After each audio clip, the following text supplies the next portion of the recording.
Hello, please, can you hear me? Yes, we can hear you, sir. Oh, all right. Thank you so very much. I think it's good time for us to I don't think this is a dry run. No. There are other people in this. Other people have joined the meeting. Oh, they don't know that it's we have, probably we will have to have set up another meeting link for this dry run. So what we can do is to kindly ask other. Please, the meeting room will open by 10:30 Nigeria time. So may I kindly ask Tolulope Chidimadi Woki, please can you exit and then kindly ask Charles, Pharmacist Charles, or Pharmacist McCaffrey. Yes, sir. Let's just clean the room in preparation for that 10:30. Let's have this dry run for about 10 minutes, please. Okay, sir. So you know what I mean, please. Those who are now panelists, you kindly exit now so that we can have our dry run and then we can start the commemoration by 10:30. Thank you.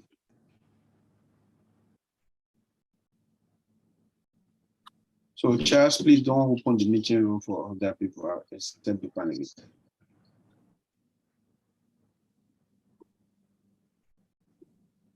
Please, are we doing that quickly, please? I don't want to keep this important guest waiting.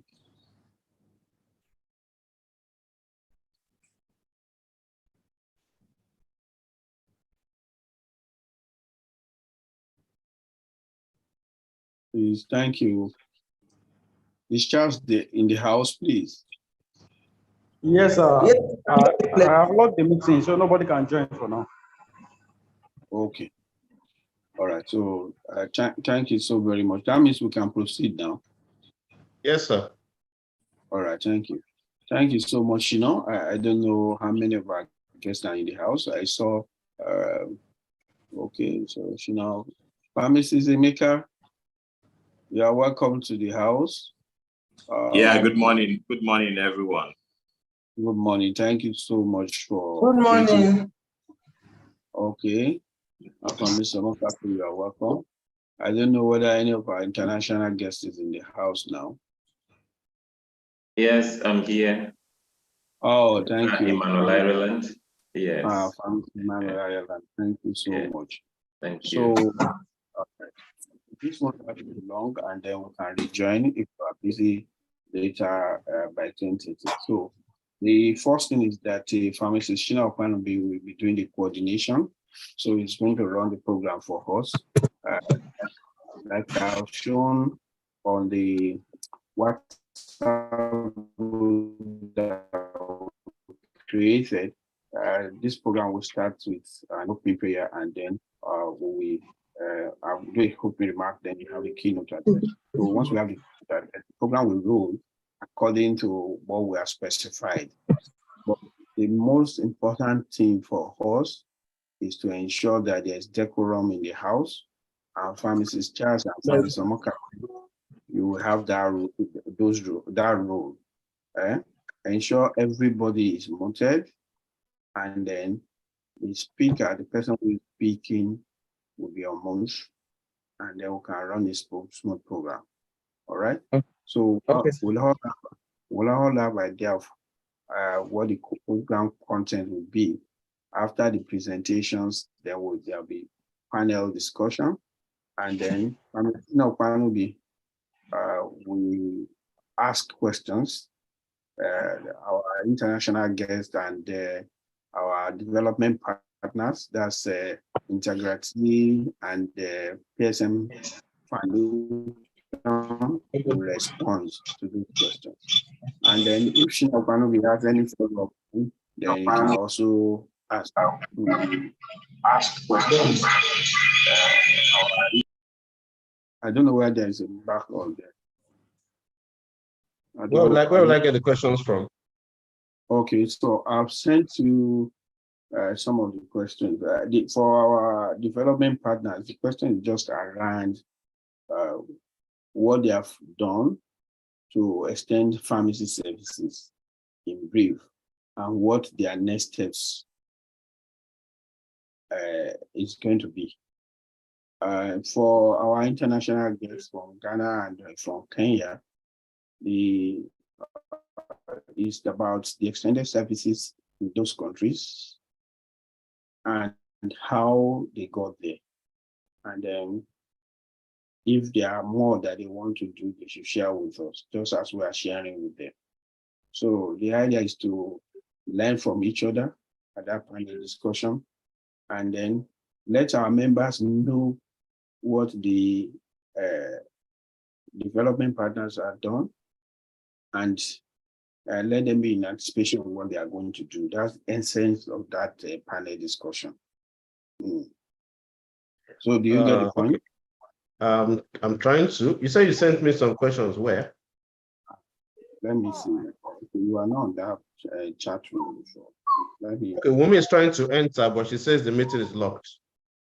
Okay, so Charles, please let Wumi enter. Okay, see that long write-up I sent to you. Just read it. Yes. Yeah, I read it. Because it looks different from when you said ask questions. I hope you. I thought you were going to send me questions. No. If you look at it, I say Pharmacist Emmanuel Ireland, and Dr. Nyaburu Lucas, we share experiences on let pharmacists do more. She can enter now. Okay. Giving insights into extended community pharmacy services in their countries, and then follow-up question may be how they got there and what they are looking forward to. Those are just the three. Okay. All right. Okay. So let me go to the agenda shared now. Opening prayer. Who is taking that? Okay. Opening prayer. Pharmacist Omokafe, you can do that for us now. All right. So Omokafe she takes opening prayer. You come. They don't come in. Is the registrar going to be in the meeting? Registrar will be in the meeting, so registrar will make a remark at the beginning. But after that remark, please remind the registrar again that he needs to stay to this. He needs to stay to the end because he will be the one to speak last. You see, you can put that person now. No. Registrar will make remark at the beginning. Yeah. And then at the panel, it's part of the panel discussion. He's going to speak loud. So all we want is I get it. I want him to listen to our development partners. I want him to listen to our international guests. And he has committed to this to block these 2 hours for you. Yes, 90 minutes. Is in Brisbane with okay, because I know he's supposed to be whether in transit or something. Yeah, he's in Brisbane. All right, okay. So registrar, then keynote address, 10 minutes, okay. Mrs. Lawa, among me, then panel discussions, then Q&A, okay. So panel discussions now, during the panel discussions, that's where I thought it's coming. The panel discussions after the keynote. So are there presentations?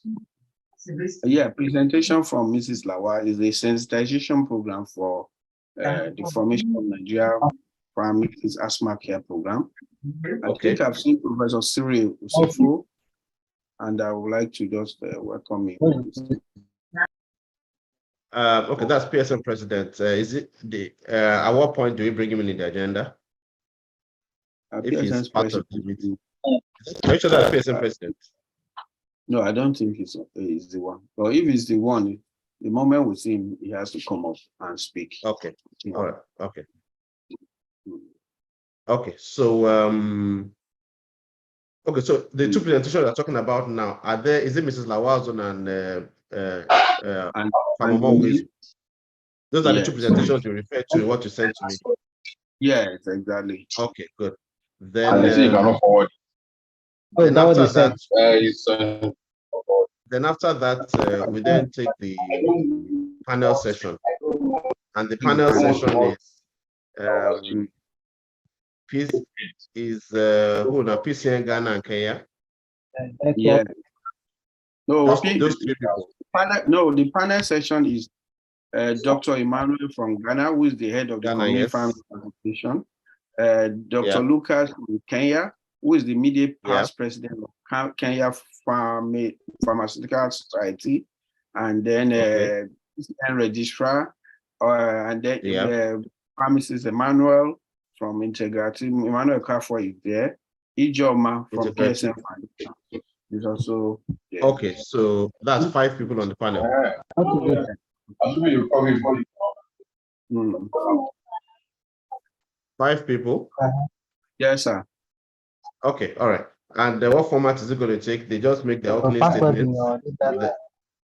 They And make let me see how much time you give that. and 30 then minutes, okay. opening statements, then you ask follow-up questions, and then that will be held. We move to the next person. Okay. Hmm. Okay, so Hello, hello, from Opanubi. yes, please. I think there is this disturbing noise at the background. I don't know whether it's from your end or somebody else's end. I don't think it's from my end. Disrupting the conversation. I don't think it's from my end. Charles, Pharmacist Okay, Charles. maybe check everybody. Exactly, Pharmacist Charles. Try to mute everything. Hello.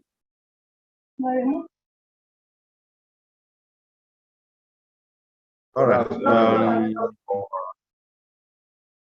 Let me go back again and see. Pharmacist. You sent me the. Okay. All right. Yeah, bro. Okay. All right. Dr. Lucas is here. Dr. Lucas, you are welcome. Yes. Yeah, thank you very much. Thank you very much. Yeah. A keynote speaker is also in the meeting. Remediation is here. Okay. Pharmacist Remediation, you are very much welcome. I know this is across time zone, and I know what's so thank you. Good morning, Chairman, and good morning, everyone. Great to connect. I'll just say in the background, just wanted to be sure the connection was all right, and happy to be here. Thank you for that. So, Charles, Pharmacist Charles, you need to be. I will mute everyone. No problem. Okay. So thank you so very much. I think I don't know how we run this one now. Are we using the Zoom? If we are using a different Zoom handle for the meeting, then we can close the dry run now. I have 10 minutes of drinking water and joining. I think, are we using free Zoom? No, it's paid Zoom. Okay. It's paid Zoom. All right. It's paid 300 people, and we have asked anybody who can join that to please just connect on YouTube. On YouTube, okay. Can we be on this one? Can I wait just now? Now that I've logged in, wait until I think it's right on YouTube right now. Charles, wait. Let me ask you a question. Can we please stay on this one? Charles. Yes, sir. We can stay here till 10:30. I'm having problem. You're having problem connecting? No, we're going to move from here to another Zoom. That is the one for the program. No. This is what we just continue. Just let other people in once it's time. Okay. We're already streaming live on YouTube as well. Okay. So in that case, remember a password that is registered the email. All right. So at this point, in order for us to maintain our at this point, I think we have closed the dry run now. So stay on the channel. Charles will mute everybody by exactly 10:30 Nigeria time. He will unmute Pharmacist Omokafe and the Pharmacist Shina Okwanubi to start the meeting. So thank you very much. So we can unmute everybody now. While you allow people to join. Is that okay by all of us? Can I get an answer, please? Yeah, that's fine. That's fine. Yeah, okay, sir. Don't go with that. Thank you very much. Dr. Lucas, don't worry, we'll be unable to share a slide. Is that inside? Any other thing to discuss? So please permit. Okay, please share the flyer with me. Please share the flyer with me, please. Either in the chat room or personally. Okay, I will share with you on the chat room. All right. Okay. Chairman, I sent you a direct message. I will check it. Or direct message on this place.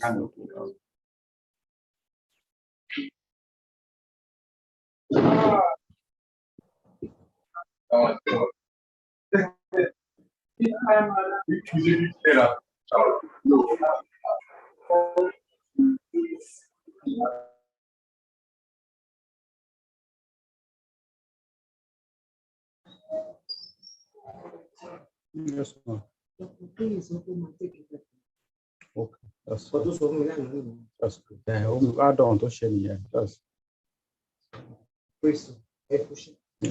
not maybe.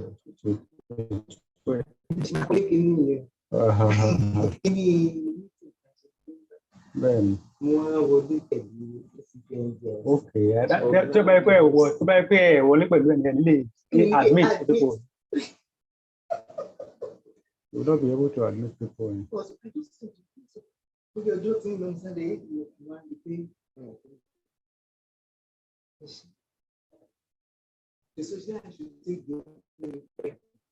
Yes.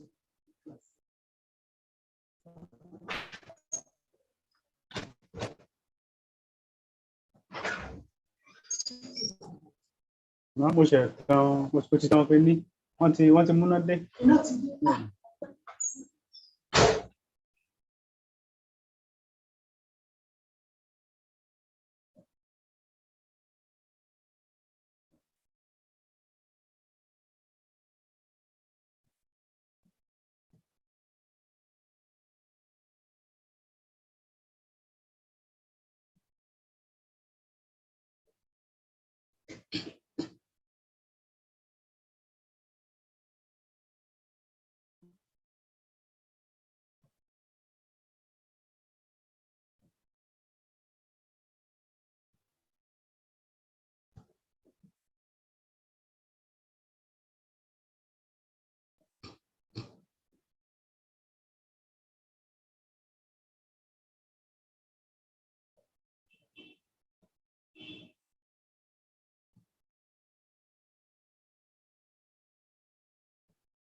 Hello, Shina. Yes, please. We're good? Good morning. Well done, Morning. Malga. Thank you. That's you, ma. Are we good to go? I believe so. Okay. All right, good morning. How many people do we have on the call? 45 so far. 45 so far, okay. I guess we're good to go. Good morning, everyone. You're welcome to this year's commemoration of the World Pharmacists Day as organized by the national body of ACPN, Association of Community Pharmacists of Nigeria. Like we all know, the theme for this year's celebration is Pharmacy Strengthening Health Systems. And we have an interesting lineup for us all today. For us to kickstart the program, I'd like to invite pharmacist Omoka Feashori, Secretary of ACPN, to please lead us with an opening prayer. Thank you, ma'am. Thank you very much, Pharmacist Shina. Good morning once again, everybody. Shall we pray? Our Lord and our God, we thank you. We appreciate you for this day you have made. We are glad and we rejoice in it. We thank you for the body of pharmacy worldwide. We thank you for this commemoration of World Pharmacists Day. We thank you for all you have been doing for pharmacists. Today is a special day. We thank you for this program. We thank you for all the speakers. We appreciate you, Lord. We ask that we have understanding of all the presentations. We have understanding of all the discussions this day. At the end of all this, Lord, let us have every cause to glorify your name, for in Jesus' mighty name we have prayed. Amen.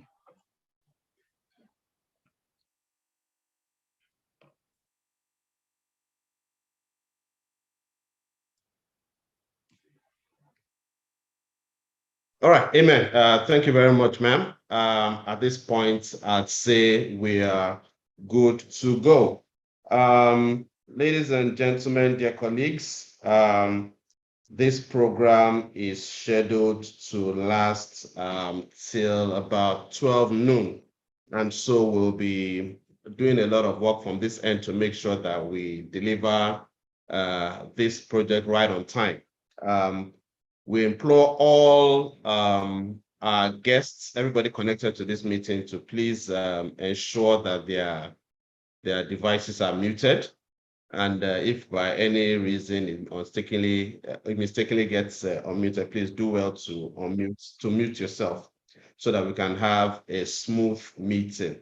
The meeting is going to be very good. It's going to be business-like. Very shortly, we will take the chairman's opening remarks. Then, the registrar is also on board. We'll take the registrar's address, which will come in about 5 minutes. The registrar will also be on the panel session, so he'll be with us throughout the course of this meeting. We'll have a keynote address by Pharmacist Remi Adesina, and then introduction of NIPA by Mrs. Lawal. We have a short session with Mrs. Wumi Immanueloga, pharmacist, and then we'll go into the panel session, questions and answer, and we're home and dry. It's a packed session, so we need you to stay on board, stay connected, and you surely will have a very nice time with us. My name is Adesina Opanubi, and the project catalyst for Farm Alliance, and I'm glad to be directing or coordinating this meeting for today. Interestingly, everybody who seems to be playing a role in this meeting has a connect or two with me, so I really like to say I'm home.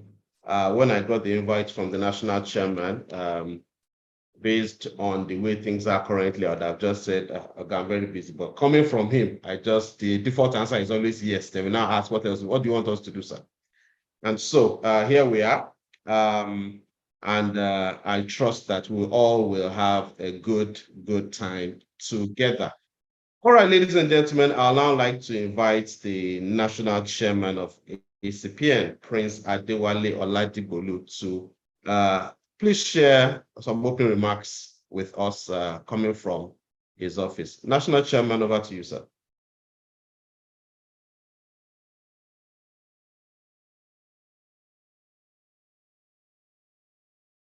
Can we please enable the National Chairman to speak?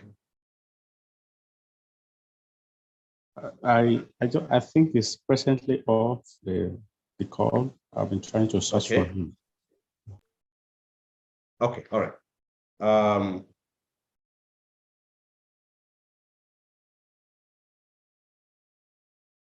While we await the rejoining, I guess the network where he is may be fluctuating because he was in the meeting earlier. A few of the people we have on board today, of course, are people who, okay, he's joined. Okay, good. National Chairman, sir. All right, thank you so very much. The unusual happened when I was just about to join.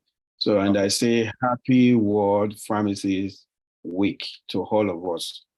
Just some few days ago, we had the World Pharmacists Day, but I've seen what FIP is trying to project. Well, I guess very soon we are going to move to World Pharmacists Week. And so I welcome all of us to this very, very important webinar. What will be the takeaway? My speech will be very short. We'll be able to form international collaboration with some of our colleagues within the African continent. We'll be able to share experiences with them, gain from them, copy from them without being ashamed of it. And I also believe that they will have a couple of things to copy from us. And then each time we try to sell the idea of international best practices, I believe that those international best practices can still be obtained within the African continent itself. And then secondly, we'll be able to share great ideas with our members in Nigeria about what our development partners are doing. I believe that they've done a lot, and not many of our members understand where the practice is now. And not many of our members are actually putting those things into practice. They've built capacity, they've broke down some policies and formed new ones. And so those things are there to enhance our service within the community. So I believe that we're going to hear from them, and we are going to redefine the practice, and very soon we'll be looking for setting an agenda for where community pharmacy practice will be in 2030. It's on this note that I welcome all of you. I also appreciate the sacrifice that many of our guests are making to be here today, in particular pharmacist Remy Adesina, who lives in Canada and has sacrificed tremendously to be on this call. I am currently in Brisbane, where we are about 9 hours ahead of you. And so all in all, we appreciate everybody on this channel. The PCN registrar will join us. Is also in Brisbane, and it shows level of commitment when people are on international travels and are able to give back to the community just the way they are doing. So I welcome all of us. Please get seated, relax. It's going to be very interesting. Thank you, and God bless you. That's all.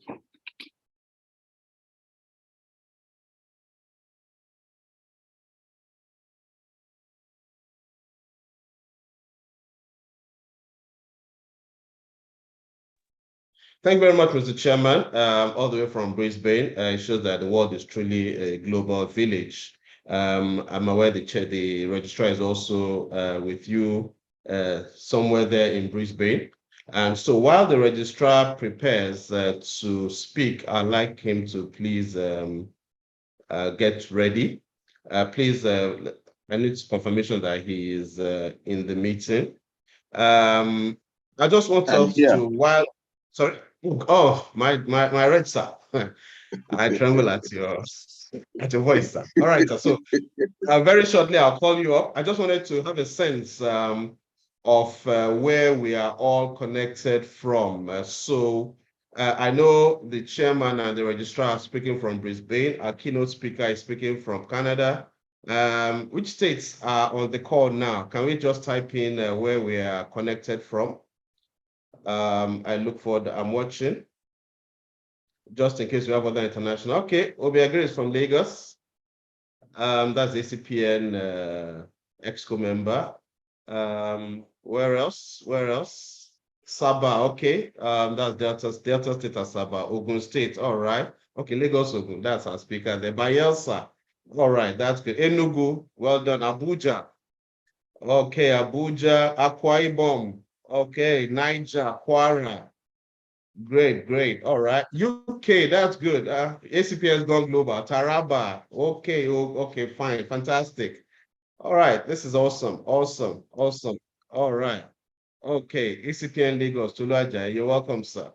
All right. Okay. We have a full house national representation. I can see, I believe all geopolitical zones are represented. All right. Kaduna. From Samira. You're welcome. Okay. All right, thank you very much. My registrar, even though you are all the way in Brisbane, people from all over the country are here, ready, waiting to hear from you next. So, ladies and gentlemen, join me as I invite the apex regulator of our profession, one man that has done a lot in the past, is currently doing a lot, and because I'm aware that he has a lot of plans for pharmacy practice, especially community pharmacy practice. Ladies and gentlemen, join me as I welcome our own pharmacist, Ibrahim Babashiru Ahmed, Extra CEO, Pharmacy Council of Nigeria. Over to you, sir. Thank you very much, our anchor for tonight, or for let me say this morning. We are still in the morning here, sir. We are 9 hours ahead, so all right, here it is night. Okay. Let me appreciate the national chairman of ACPN for putting this together, and as well as his ESCO, and then the entire membership of ACPN. I can see a lot of commitment on the part of all as regard this meeting. And of course, that is quite encouraging for us to see that everybody is really looking forward to getting things right and improved upon. Well, from the PCN, I bring a warm greetings to the national chairman and to the membership of ACPN. Let me first of all appreciate the leadership for the continuous engagement that we've been having, which of course is aimed at exchanging ideas, putting in place strategies that will help us improve the practice of pharmacy, particularly in the community section of our community aspect of our engagement. Essentially, just like the national chairman has said, we saw this as a project that if we must achieve and get it properly on foot, as it is obtained in other countries, we will need partnership with development as well as implementing partners. And that was what necessitated the need for us to request for the establishment of a program coordinating department. In putting forward that request, our goal or our prayer to the head of service of the Federation was that we saw the need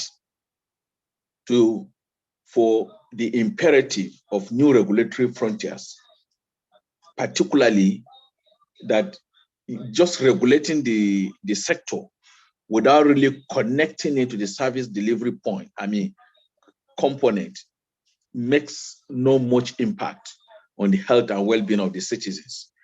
And that actually was what necessitated us to put forward a concept note, which of course got approval of the head of service and led to the establishment of a program coordinating department. Now, essentially, most of the things we do are embedded in terms of improving community service in the output and the impact of community pharmacies on the populace is actually situated in that department, in addition to what the pharmacy practice department is doing. Now, it is from there, in terms of our engagement of implementing partners as well as developing partners, that we got to the point of having community pharmacies engage in public health, delivery of public health components of the healthcare, like the issues of HIV, the issues of tuberculosis, and other primary healthcare services, such as malaria, as well as the pneumonia management. In getting this, now you will ask me, what is the role of these partners? The partners are essentially important as advocates. One, to inform policy changes.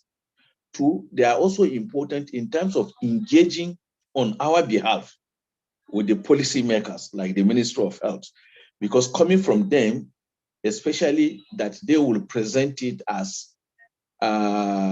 what is obtainable in other places, which of course is happening, as we have seen in FIP, it gets more ground than if we are advocating it. It will be seen as we are trying to just defend our own. And that, I think, has given us a lot of improvement in what we are doing. We've had policy changes in favor of community pharmacies, especially with the launch of tax shifting and tax sharing policy.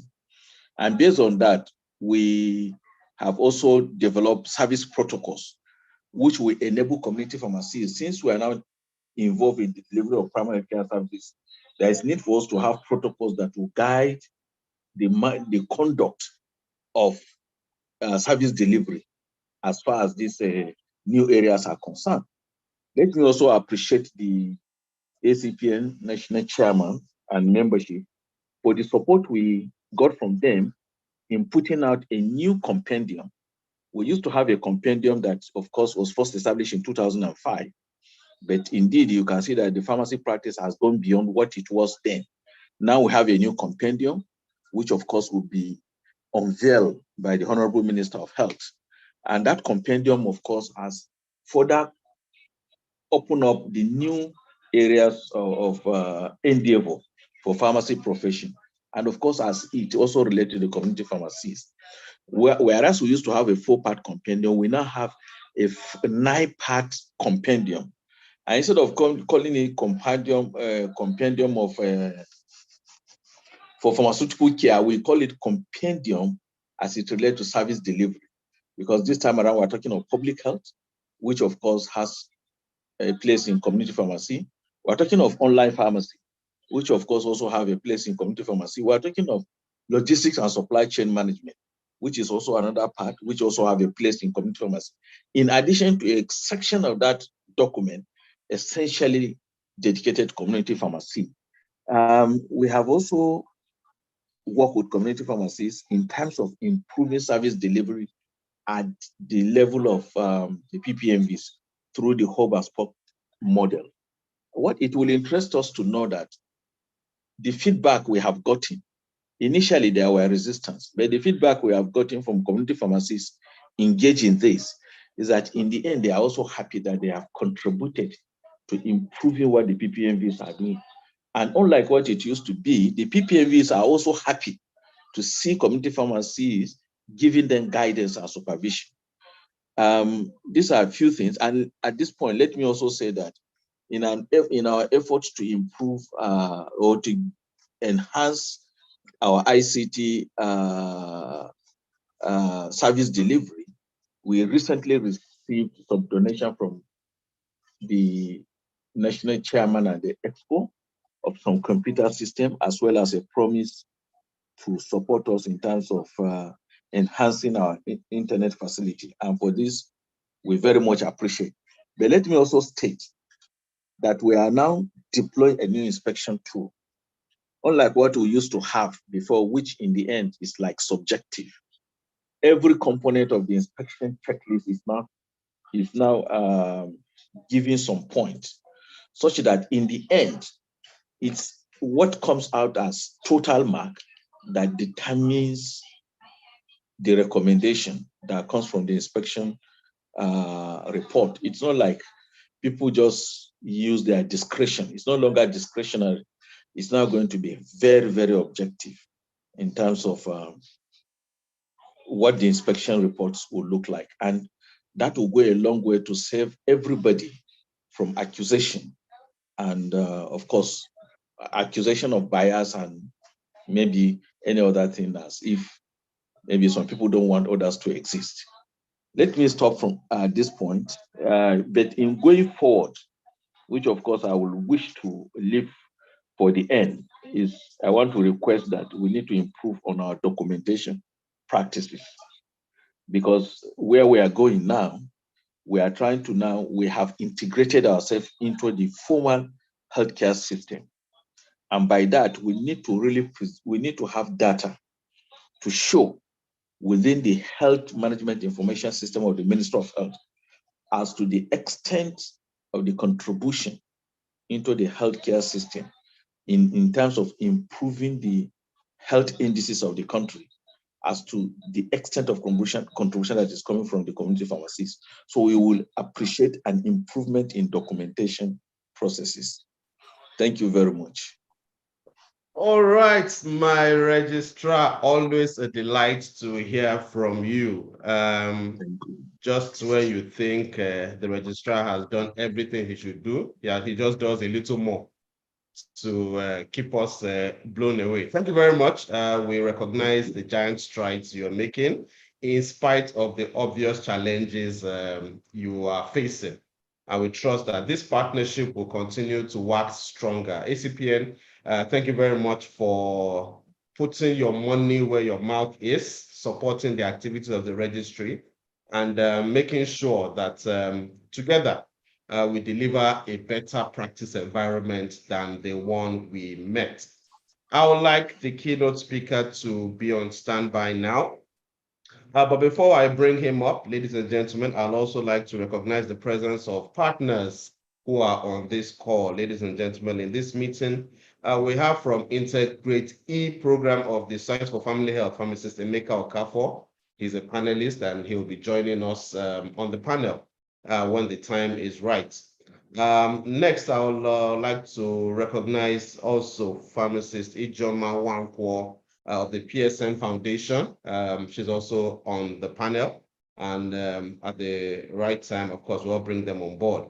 While we were recognizing people from the UK, Brisbane, Canada, and the rest of them, two members of the panel also will be joining us from outside Nigeria. Ladies and gentlemen, the first I'll be introducing is an intellectual, a personality that I met last year when I led a delegation of Farm Alliance on a vacation to Ghana. And we had an engagement session with community pharmacists in Accra.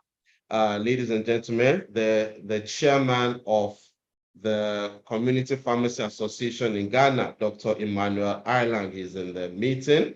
Nice seeing your face again, Pharmacist Ireland. We had a great time last year. And like we promised each other, we will take that plan forward. And I'm happy that the collaboration has started on this platform and they cannot get better.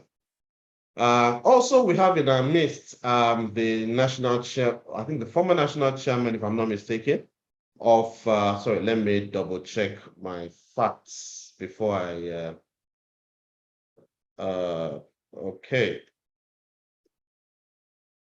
Okay, so he is the immediate former CEO of Pharmaceutical Society of Kenya and the CEO and founder of Elara Health Innovations. Ladies and gentlemen, we have Dr. Nyaboro Lucas.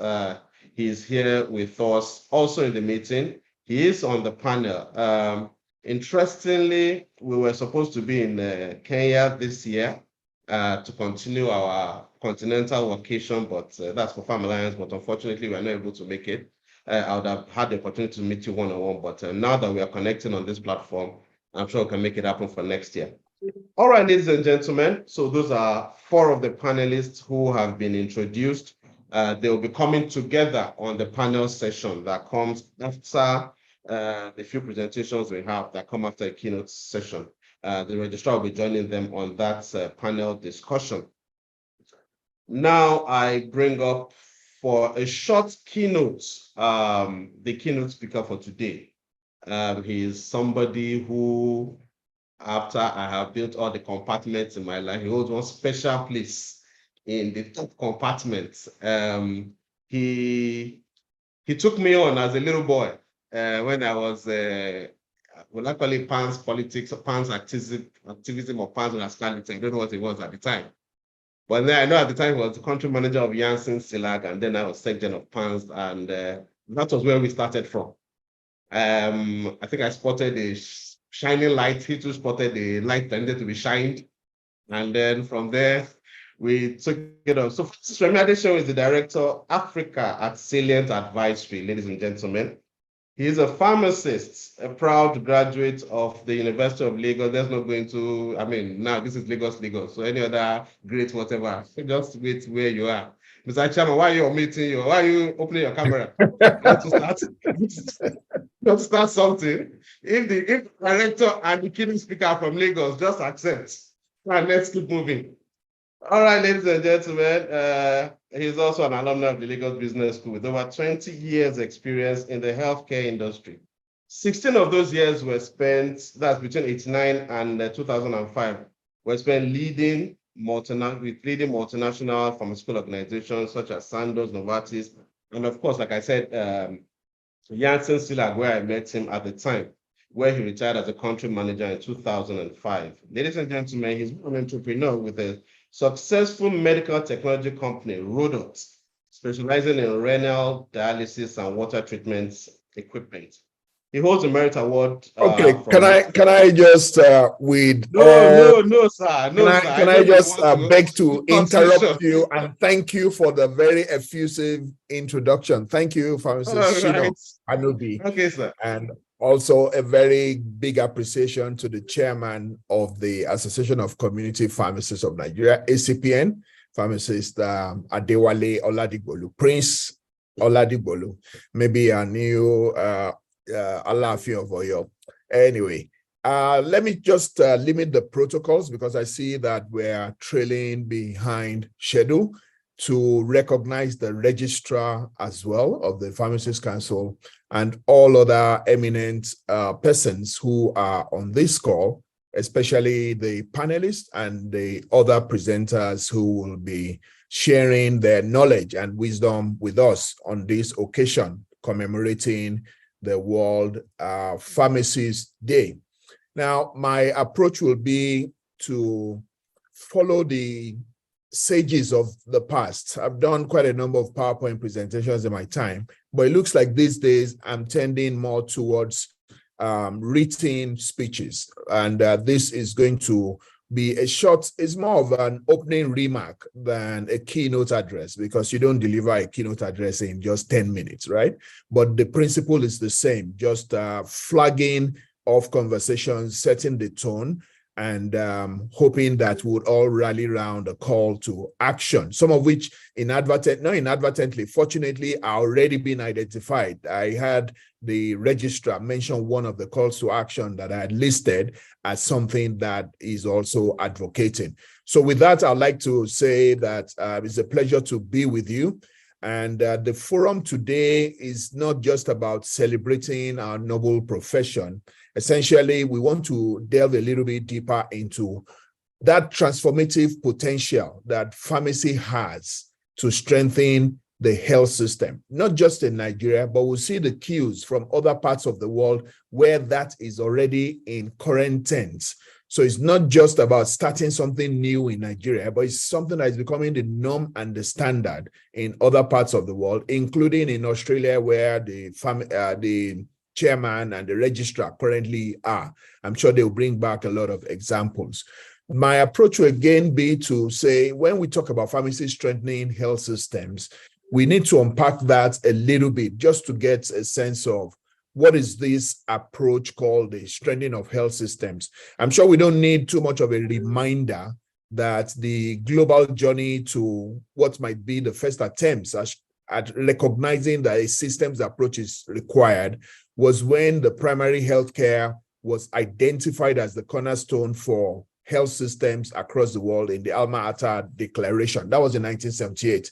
So at its core, the health systems strengthening entails activities, strategies, and approaches to enhance the performance of the health system. And that's ultimately saying improving the health outcomes and making the health system more responsive to the population's needs.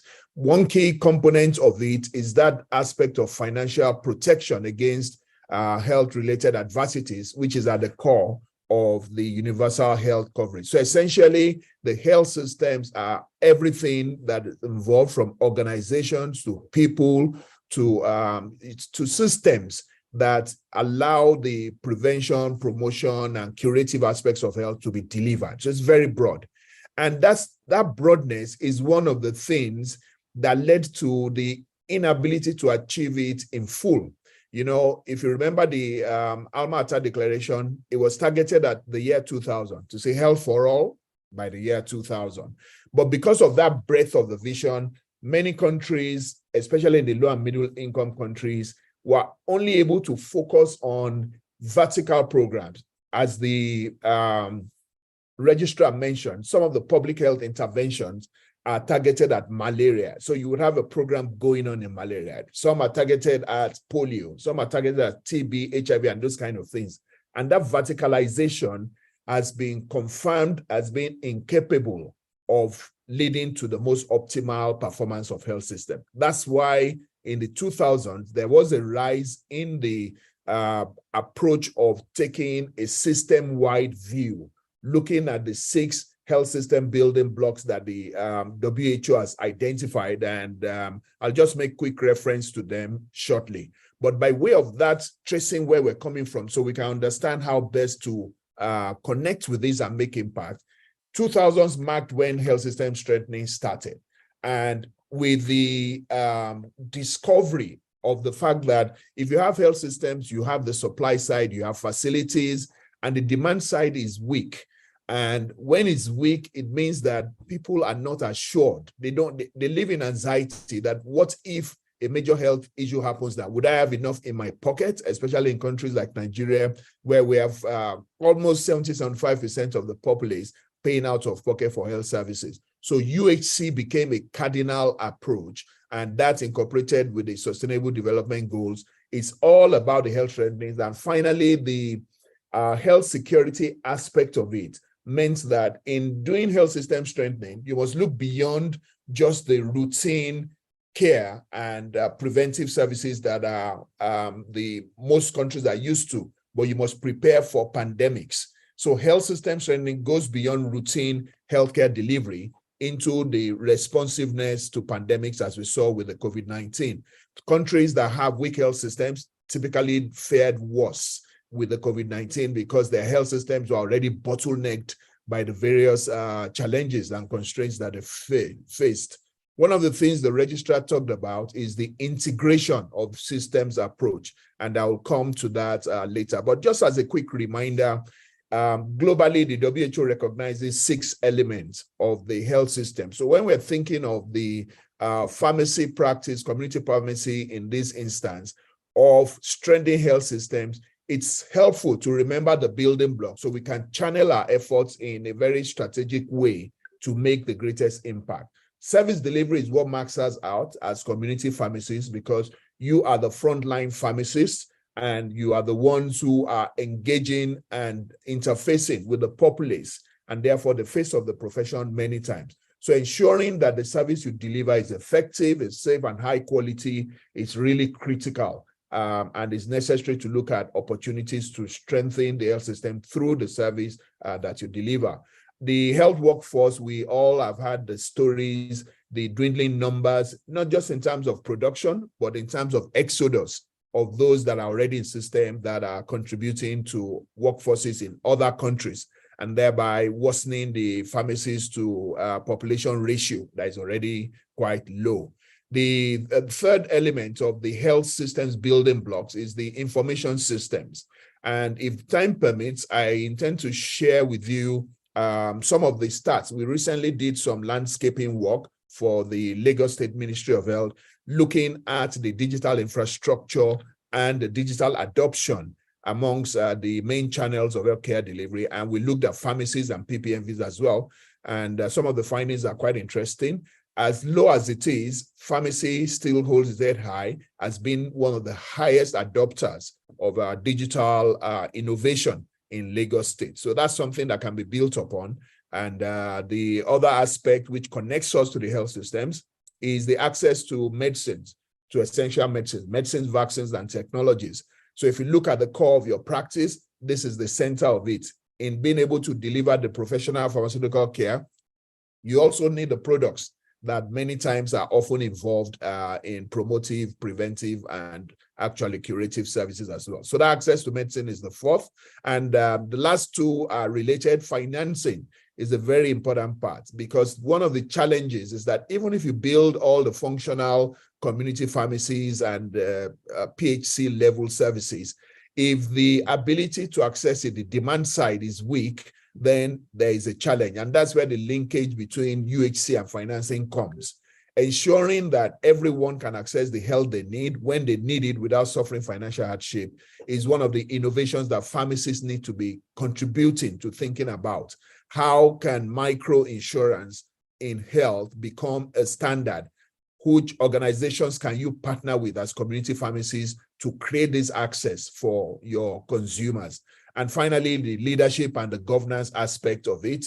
Those who set the policies, the federal ministry, and all the other stakeholders at national level, this is the time for us to engage. And this week is all about that, increasing the relevance of and appreciation of the community pharmacies in the healthcare system. As the chairman introduced, I am based in Canada now, but interestingly, I'm actually in Abuja at this time. But what I want to draw out is that when the community pharmacists had their day in Canada, in Ontario, where I live, the governor of the province actually took out time to make a statewide, a province-wide TV presentation, commending pharmacists, appreciating them, thanking them for their service to the community. That's the level of governance at which the recognition of community pharmacists has risen. And this is one of the things we need to aspire to, that we are part of that that governance system, and we're at the table, not on the menu. Now, if we look at the role of pharmacy and how it has become indispensable, one of the key things I'd like to draw from is how and where can we take best practices. We have colleagues from the African continent who will be sharing their thoughts, so I'll leave them to inform us about that. But just taking a look at countries like Canada, New Zealand, Australia, where leaders are now, the United States, United Kingdom, what they've done in these places is to seamlessly integrate pharmacy into primary care. And pharmacists are actively involved in managing drug therapies, and they have a slew of ways, some of which I can share as some notes after this call. But beyond just dispensing medicines, which is what many think pharmacy is about, the strategic improvements in health systems can come from improved medication management, especially for patients who are on chronic medication, ensuring that medication errors and adverse drug reactions and interactions are avoided, and several other ways in which the pharmacists can really use that, that high pedestal that we're on. Vaccination, you'll hear about, both for routine immunization as well as for pandemic response, as was the case in many of these countries where pharmacies were the outlets through which many people accessed their COVID-19 vaccination. So those are some of the really preambles about the health systems and the rationale and benefits of pharmacies being actively integrated in the process of strengthening those health systems. The main thrust of my remarks today will be on technology. If you look at problems that are multifaceted, it can become very daunting. Where do you want to start? Is it in the health workforce, in the production of the pharmacies? Is it in their retention? Whatever it is, technology is an enabler and is one that can help to catalyze pharmacy as being considered as a hub, the community pharmacy as a hub for healthcare delivery. And I'll just mention in passing some of the various ways in which technology can contribute. Nigeria needs to move towards electronic health records adoption for its citizens, because with that, the pharmacies can be integrated into the EHR system and they can access patient histories in a way that further ensures that drug therapies are appropriate and safe, and they can also track medication adherence. So those health records, technology, Lagos State is introducing it in its primary care facilities. We need to advocate to the point where access to those health records is made fundamental for community pharmacies, and there must be a system-wide connectivity between the various service delivery points so that the portability of the patient's health records is such that wherever they go, each health professional, including community pharmacists attending to them, can have access to their records. One of the areas where the organization I work with, Salient Advisory, has really helped to shine the light on technology is on the online pharmacy aspect. And I'm really pleased that we've had the opportunity to work with the Registrar of the Pharmacists Council and 12 other countries that we've brought together in what we call the Regulatory Learning Group now, helping to support each other, the regulators, on providing the conducive regulatory and policy environment for online pharmacies to strengthen access to medications, even in remote areas, ensuring that the regulation is such that it fosters innovation, but also ensures patient safety and authenticity of drugs. So I'll just mention a few before I wrap up other ones. E-prescribing. This is basic prescribing itself is something that Nigeria was at the verge of developing a prescription policy. This is something that was to empower community pharmacies and pharmacists on the front line to be recognized as eligible prescribers for certain types of conditions. That's one of the things that is routine. Certain conditions that are easy to manage, and many patients already are doing this informally, but ensuring that the policy captures it on the routine side, brick and mortar, but elevating this into the e-prescribing for the online systems that I mentioned. I'll also talk about the traceability, for instance, and drug security. You may be aware that GS1 is moving in a step that barcodes are becoming more sophisticated. They can show where the medicine has been, its journey, and they can help to identify products that don't comply or not captured by the regulator. Those are some of the ways in which technology can help. And I would just like to wrap up, as I know that this is a very short intervention I've got, to say, as your conversations carry on today, the key thing which the registrar mentioned, which is the first recommendation that I have, is on integration. Our mindset must be integrative to ensure that pharmacists are recognized and are integral and trusted members of the healthcare team. We need to work on our influencing skills. We need to use all the contacts and connections we have to make sure that we are involved and influencing decisions at every level in the health system. We also need to have clear guidelines that support and empower pharmacists. The registrar talked about the task sharing and task shifting policy. Those are some of the very useful things that help to formalize the capacity increase or capacity building that pharmacists are going through with the support of partners, as they mentioned. So similar guidelines for online pharmacies, as we are also supporting the PCN to work on, look at reviewing and making them even more comprehensive and more innovation friendly. Telemedicine regulations, prescription policy, many of those things, but policy is integral to strengthening health systems.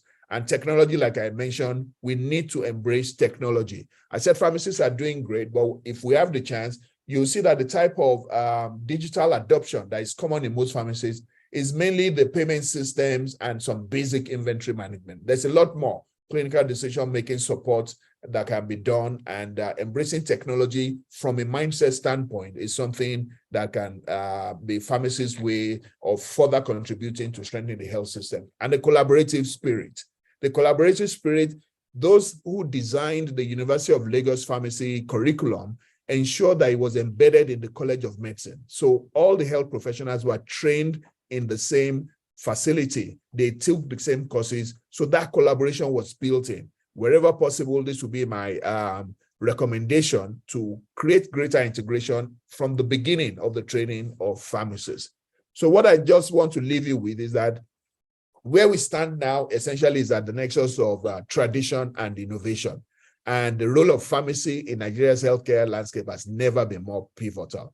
So let's use this opportunity of the World Pharmacists Day to recommit ourselves to harness the potential of our profession, marrying global best practices with local wisdom and propelling Nigeria towards a future where every individual has access to the best that healthcare offers through the community pharmacy. Thank you very much for your attention.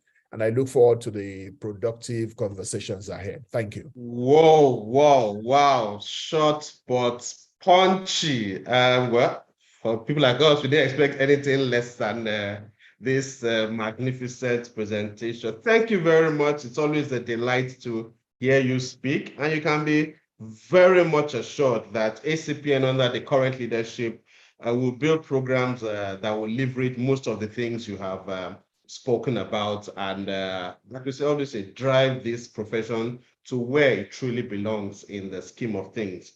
I see the numbers are ramping up very, very fast, closing up to about 200. Thank you very much to everyone who has joined. There's an attendance link that has been shared. I know a number of us are complaining that it's not working, but data is coming in, which means it's working for some and not. So just keep trying, and ensure that your data is captured as a participant in this event. So like I said, a number of people who are on today. So once again, Pharmacist Remi Adesina, thank you very much. Now that you say you're in Abuja, maybe I can catch you before you go back out of the country. All right, so back to the agenda for today. Like I said, the number of people who are on this call have one or two strings tied to my umbilical cord. So it's a meeting where I am fully vested. Pharmacist Remi Adesina is a strategy advisor to us in Farm Alliance. And the next person that I am bringing up is also our clinical coordinator for Farm Alliance.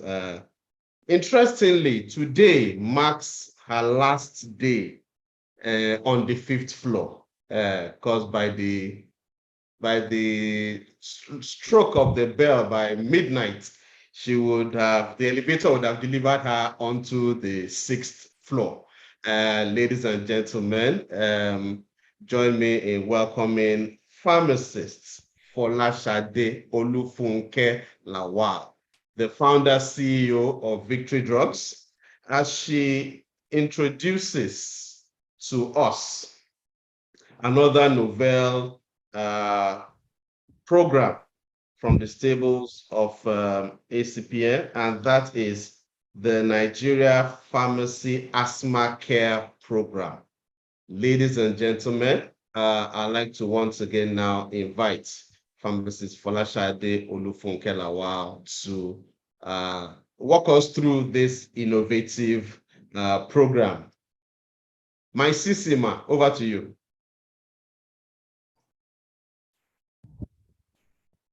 Good morning, depending on where you are anyway, or good afternoon. Thank you for having me. I want to appreciate our chairman, ACPN chairman, our registrar, and everyone on board. Thank you for this session. And then let me say happy World Pharmacists Day and week. So we will briefly look at what we call NEPAP, and that is Nigerian Pharmacists Action Care Program. It's a baby of our ACPN chairman. I've been trying to share my slides, but I don't know why I'm unable to log in. Can you permit me to? Admin, can you please help? Allow Pharmacist Folashade to share slides, please.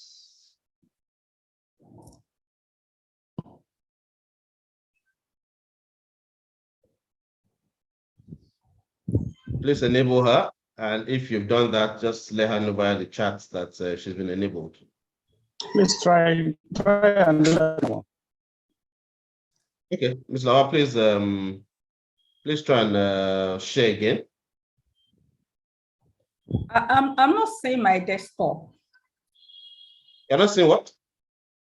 My desktop.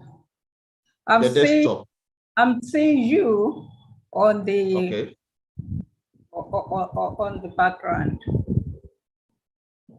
When I on share screen, I see you. Click on okay. Let me click on what I'm saying. Okay, yeah, it's sharing now. Your screen is up, so you can pull up your slides. Okay. Let me go again. I'm sorry about this. No wahala. I don't know what's going on today. Okay. I can't share it. Let me speak through it. Yeah, it's opening. The slide's opening. It's up now. Oh, it's up? Yes, please. So you can put on slideshow and then let's move. Okay, fine. So Nigerian Pharmacists Asthma Care Program, like I said, it's a baby of our chairman. And I'll briefly run us through an introduction, the scope of the problem, our objectives, then roles, and then requirements that we need to fulfill the roles. The burden of asthma, as we know, is overwhelming, and because of time, I will not run through all. I'll just say that asthma is the most common chronic disease of the airways, like we all know, and most asthma-related deaths occur in low and middle-income countries. Undiagnosis and undertreatment are challenges to us. Asthma, as we know, is treatable, and management is largely by preventing exacerbations, using preventer inhalers, and prevention generally. So GINA 2022, which is the latest guideline for asthma, recommends that all adults, adolescents, most children should receive inhaler corticosteroids to reduce the risk of severe exacerbations, and individualized assessment, adjustment, and review of treatment is also recommended. So that means that we need to be more focused on individual asthma patients.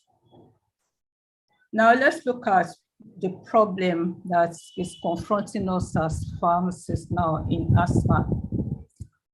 Like I said, it's a chronic disease, and because it's a chronic disease, it naturally predisposes it to poor adherence, and that's where we can come in strongly. Asthma compromises the quality of life of its victims, and this may result in airway remodeling and death. So we need to come in there to make sure that that does not occur as much as possible. Most deaths from asthma occur in low and lower middle income countries to which we belong. Underdiagnosis and treatment are challenges, especially here where there's a lot of self-denial. Low health literacy fuels the poor longitudinal asthma outcomes. So we have a lot of issues around asthma. I recall that recently I attended the meeting of the Allergy and Clinical Immunology Society, and the major thing that stands out clearly there is the role that we pharmacists can play. So who are the stakeholders now in asthma care? The asthma patients, the healthcare providers, the family, the community, policy, in fact, everyone. So it affects all of us. And that is why we must just do more than we've been doing as community pharmacists. And that's why our chairman decided to go all the way to improve asthma care in Nigeria through community pharmacists. And that's what gave birth to NEPA. So why pharmacists? We are the most accessible healthcare professionals. Most of the time, these patients see us first. That came out strongly at that meeting too. They were like, the patient see the pharmacist first. And that means that the pharmacist is very important in this care. If we're going to reduce the burden of asthma, if we're going to reduce the death toll from asthma, then the community pharmacist must just be involved much more than we are right now. We are drug experts, we are highly knowledgeable. Now, our objectives for NEPAP is to promote optimal asthma control in Nigeria. And we aim to improve the quality of life of asthma patients and prevent deaths from asthma. We hope to do this by collaborating with other healthcare professionals to promote optimal care for asthma patients and to advocate for and contribute to asthma treatment guidelines in accordance with best practices. So what's our vision? Our vision is optimal asthma control for all. And our mission is to promote optimal control of all asthma patients in Nigeria through collaborative efforts of all healthcare professionals. We've talked, our keynote speakers talked a lot about service delivery, and the PCN registrar talked a lot about task sharing policies, and this all come to bear here. So what are our goals? We want to develop asthma care training modules for community pharmacists. We want to train community pharmacists as asthma care specialists. And we want to establish asthma care clinics in community pharmacies. I'm sure this will go a long way in helping to reduce asthma burden. So we have, for now, made up 3 modules. And the 3 modules run as shown on the screen. The module 1, we're looking at pathogenesis of asthma diagnosis and treatment, goals of asthma management. We want to look at asthma myths and facts, identifying asthma triggers and avoiding them. We'll look at asthma in special population like children, adults, adolescents, pregnancy, and late onset. Then our module 2, we look at asthma and exercises, use of asthma devices. We know that this plays a very big role. Many patients don't know what to do with these devices, and that is really counterproductive. We have to look at inhaler techniques, peak flow meter, asthma control test, asthma action plan, asthma guideline, and research and documentation we have grouped all under module 2. Then we also need a lot of social skills because we have a lot of barriers to break. So we need to look at communication, empathy, conflict resolution, collaborations. How do we encourage more collaboration? We need to look at ourselves, emotional intelligence. We must be up and doing with smoking cessation because we know the role that smoking plays in asthma, whether active or passive. Then medication therapy management, which is very key.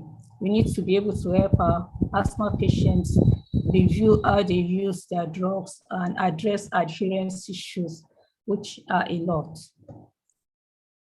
So our resource persons will be indigenous to us and international so that we learn from others as well, apart from our own people.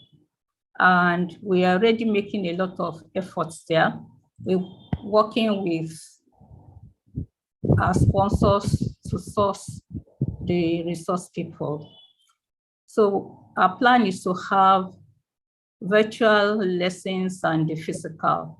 So these 3 modules, we will have them virtual, and then the areas that are practical oriented, we will do them as physical gathering. Our plan is that between November and our next conference, we would have covered the 3 modules. And then at the conference of ACPN National Conference 2024, we'll have the physical gathering to look at the practical sessions. So what we want to do ultimately is to establish asthma care clinics in pharmacies. In my pharmacy, for example, we already have asthma clinic running.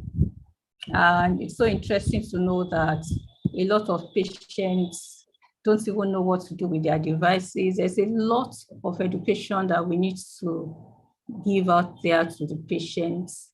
And the fact that many of them don't even know when to call the doctor, what to do at different stages. Like we have asthma care plans, they don't know what asthma care plan is. So we've been doing a lot of education there. We have online platform for them. Sometimes they're asking questions in the night. They're asking what to do with, asthma does not necessarily give a warning that is going to come. So when they have their attacks, they're out there asking for what to do. And these are things that pharmacists can and should be doing. And then we'll have to do a lot of advocacy as well, because we must have guidelines that control what we do. We must be able to work with other healthcare professionals, and we must be able to deliver on our vision. So for now, our partners are, the sponsors of this program, Jets Pharmaceutical, and want to appreciate them for offering to help out. And ACPN, we still seek more sponsors as we go along. Then how ready are we? Like I said, we've been having a lot of meetings and discussions, and we plan that by November 1, we should start. Our aim is to start with 50 community pharmacists selected global, around the 6 geopolitical zones, as many as are interested, but 50 to start with by November. And I want to say here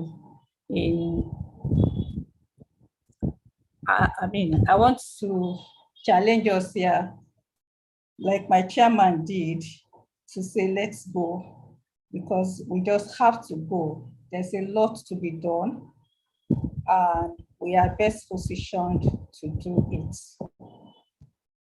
My references. Thank you. Right, my CC, well, that's clinical coordinator in our language in the Family Alliance. Thank you very much for this. You are one invaluable resource that the world has, and we are many dragging you, and God seems to just keep giving you grace to respond to all of us as much as you can. Thank you very much for this commitment to serve once again. And I'd like to implore everyone on the call who is interested to please quickly jump on this bandwagon. We all can't continue to complain and not make moves to drive increased professionalism. Let's take this up and make it succeed. Okay, so I know there's a bit of an issue with the link because from right now, I think we still have about less than 40 or less than 50 people that have been able to register. So what you can do, a number of people have asked, I've said that it's asking for your Google email to sign up. Well, if you have one, please let's use that to sign in. Another option you could explore, which I tried on my device and it worked, is just to go into your browser and then type in bit.ly/WPD,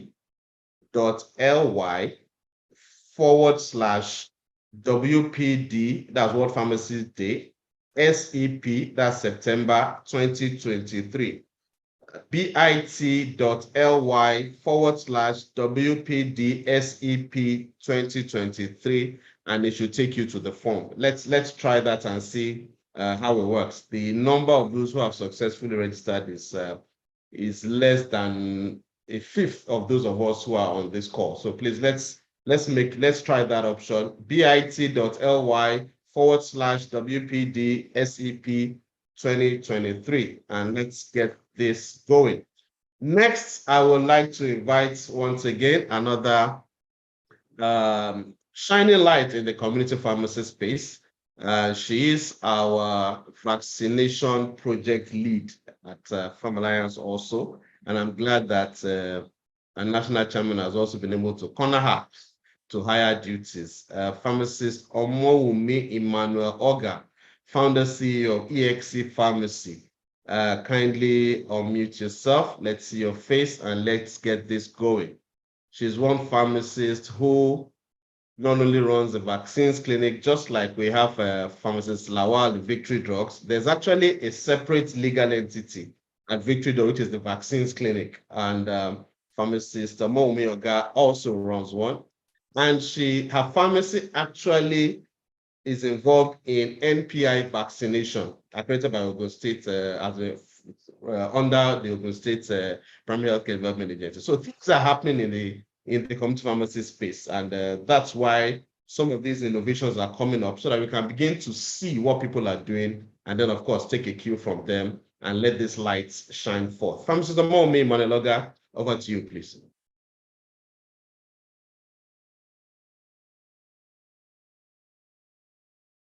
I hope the network hasn't done. Please unmute yourself, madam. I'm told you should unmute yourself.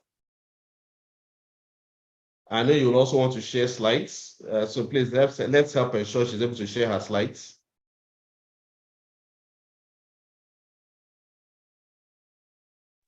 Okay, I think after this session, we'll go into the panel discussions for today, and all our panelists are on board, ready to go. Pharmacist Omowumi, any technical issues being faced? I'm unable to unmute. That's what she says. Can somebody help ensure she can unmute? Okay, I hear you can unmute now. Can you try, Pharmacist Omowumi? You should be getting a prompt that says, all right, yeah. I see you are able to, can you speak that we may hear and see?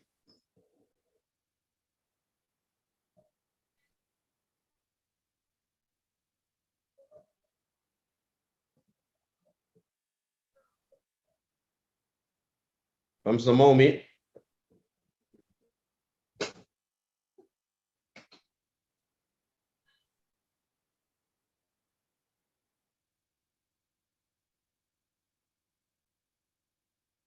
I guess it's some network issues on that side, but I'm sure it will be resolved shortly. I see she's able to unmute now, just that we can't hear her speak.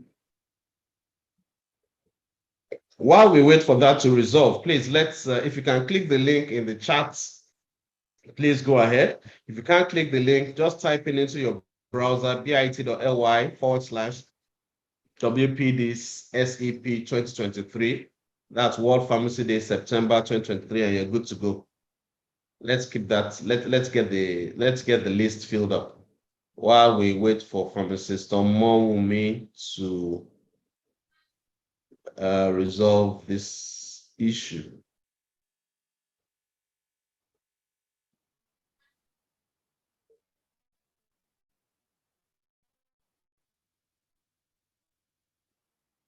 Okay, while we may not be able to take this, probably she'll need to go and come back in.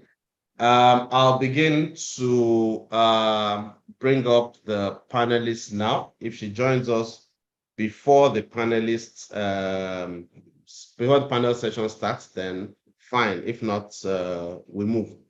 All right, ladies and gentlemen, I would like the 5 panelists to get ready to speak now. Admin, please help ensure that they're able to unmute their mics and proceed. Ladies, okay, I can see, okay, let me just double check that. I can see if Dr. Lucas is able to unmute. I can get Dr. Ireland also is able to unmute. I would also want you to help sort out the registrar, Pharmacy Council. He will be speaking last. I mean, to cap all the all the contributions that are done today. Pharmacist Ijoma Wankwo, I believe she's still on the call. And Pharmacist Emeka Okafor. Okay. Pharmacist Omomi is back. Let's see if you can get it done now. But I guess, okay, everybody, other person in the panel is good. Admin, can we try that for one last time? Okay, can you hear me now? Yes, I can hear you. Let's go. Wow. Okay, my apologies. Network happened just as I was about speaking. Good morning, afternoon, evening, everyone. I'll just jump right in to save time. My name is Omomi Emmanuel Oga, the CEO of the EXC Group of Companies. So today I will be talking briefly about my vaccination journey. And first and foremost, my deepest appreciation to the ACPN chairman for granting me the opportunity to speak on a platform such as this. It is highly, highly appreciated, sir. And I would beg to stand on existing protocol to save time. Okay, so my vaccination journey. Now, while I'm trying to share my screen, I would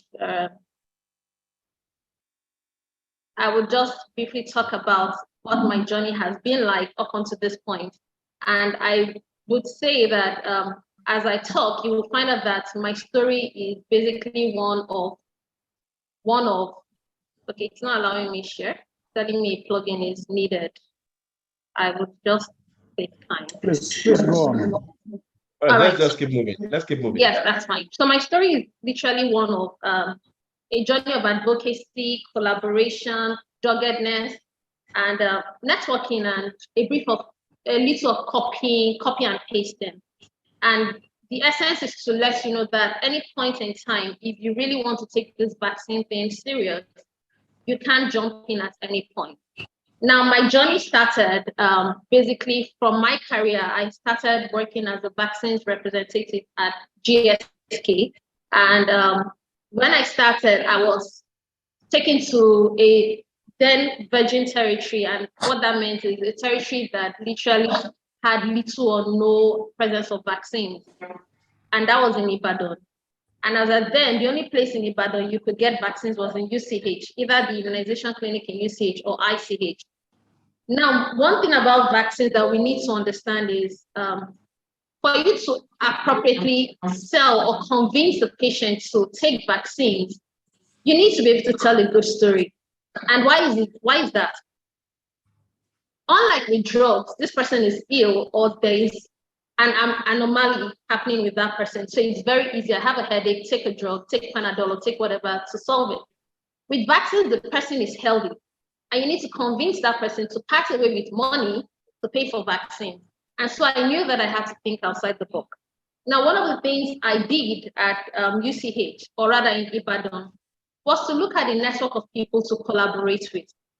And so I worked with the former Minister of Health, Professor Adewale. I worked with his team. And one of the things we usually would do then was from church to church. We would go from church to church looking for places to talk about vaccines, talk about vaccine preventable diseases. And this is about advocacy. And so we will go to churches to raise awareness. Then we're raising awareness about HPV, the HPV vaccine that Nigerian government is about launching. We're raising awareness about this. And the essence was to ensure people knew the dangers of not protecting themselves of not protecting themselves.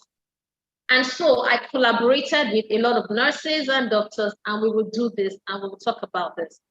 And then I moved on to Benin, and from then to Asaba. And this would take you to my next journey. I wish I could share my screen and you would see what I'm trying to talk about. Now, on my next journey was where I was. Sorry? No, don't worry. You are enabled. Okay. I'm enabled now. Okay, let's see. Okay.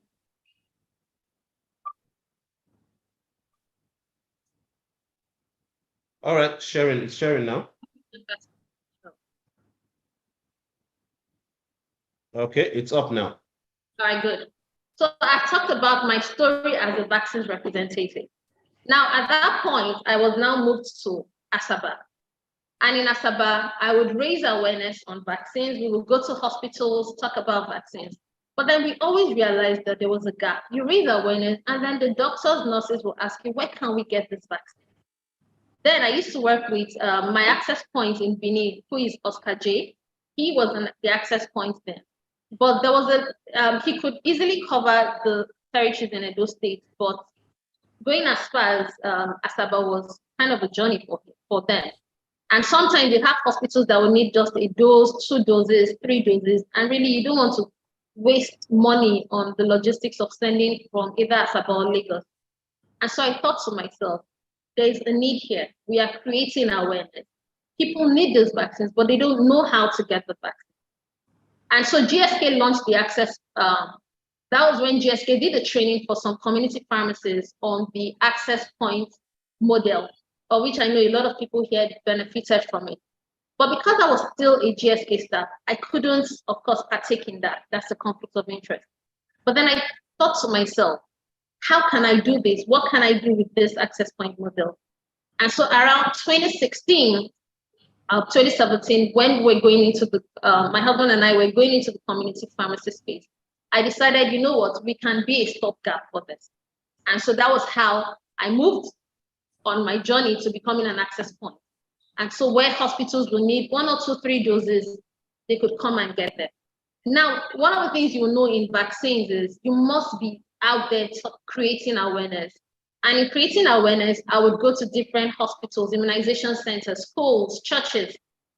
And for the government immunization centers, you go there, apart from the teaching hospitals, many of the primary health centers. And then one of the problems you would notice is they'll tell you they cannot talk about vaccines that are not on the EPI. Now you have come with life-saving vaccines. Then PCV was not on the EPI. HIV, Haemophilus influenza was not on the EPI. Rotavirus was not on the EPI. Babies are dying of this vaccine, of these diseases. And then you are here at an immunization center talking about it. And then they tell you, oh, we can't talk about it, we can't stock it because it is not government approved. And so I asked myself again, so how can we meet this need? What can we do here? And in thinking, I came to Lagos then for one of the panel sessions. And I then engaged Pharmacist Ehimen of NET because I know they were on the vaccines journey. And I asked her, how are you doing this? And she told me we collaborate with nurses and then the nurses come administer. And so I was like, okay, I'm going to copy and paste this. And so I got back to Asaba, went to FMC and met a pediatric nurse. Are you willing to collaborate with us? We have people who need these vaccines. The institutions are not ready to stock it, but there are mothers who want it. And so that birthed the in-pharmacy immunization. And so she would come on Saturdays. People will come, will book appointments. They'll come on Saturdays. And this nurse will come, administer, and then we pay for the administration fee. We continued with that same model as at the time I moved to Lagos, and we had opened our branches in Lagos. But then again, there was an issue there because you can only work with these people scheduled. They have their primary job. And I didn't feel we should go ahead as employing BSc nurses because I felt BSc nurses had a lot more to offer the community, and I don't work with auxiliary nurses. And so I started thinking, how do we do this? As at this point, ACPN had not started training pharmacists as vaccinators. And so we cannot, of course, my pharmacists cannot go ahead and vaccinate people because we're not covered. And so we asked again, how do we cover this gap? And then again, I engaged with my mentor, who is the MD of Safari Pharmacy in Warri. And I asked him, because if you know the Safari Pharmacy story, they are big on vaccines. They've done a lot when it comes to vaccines. And I asked him, how are you doing this? And he said something, Wumi, who are the professionals licensed to administer vaccines? Who are the people who currently have the license? And I told him, I don't know. He said, they are the community health extension workers. You can work with them. So I came back to Lagos, went to the primary healthcare board in Lagos, met the chairman then, and I asked, I want to work with this group of people. How do I get them? And he said, oh, they are in this school. Anytime you are recruiting, you can send me an email. This was, I think, 2017 or 2018. And that is how I started working, having some community health extension workers on my team. And today, a lot of them, I've had some of them who have worked with us for 3-4 years, and they're a fantastic set of people. And so at this point, we could now conveniently do the in-pharmacy immunization without the worry that we were breaking a law because we were working with licensed people. But then again, I knew I wanted to go beyond this. And so I asked myself, what can I do? Then I got to know of a standalone immunization center. And I kept saying, if somebody could do it, why can't I do it? This one was run by a matron. I knew I had the knowledge about vaccines. I knew the impact of vaccines. And so my question was, okay, so how do we start a standalone immunization center? And then I knew about what Victory Drugs was doing. So again, I took a trip to go and look at the Victory Immunization Center. And I saw this, I liked it, but and I heard her journey. She had gone through a lot of bottlenecks registering with her pharma. And so I kept thinking, how do I do this? How do I mitigate against this? Now, where my center is, we're in Ogun State. If you know, I mean, OPIC, if you know the OPIC environment, one part of OPIC is Ogun State, the other part is Lagos State, literally opposite. One part of the street is Ogun State, the other part is Lagos State. So I went to the local government in Lagos State and I said, this is what I want to do. But he told me, you are not in Lagos State, you are in Ogun State. And so I started my journey again. I had gone to different primary health centers to ask, if you want to register an immunization center, what do we do?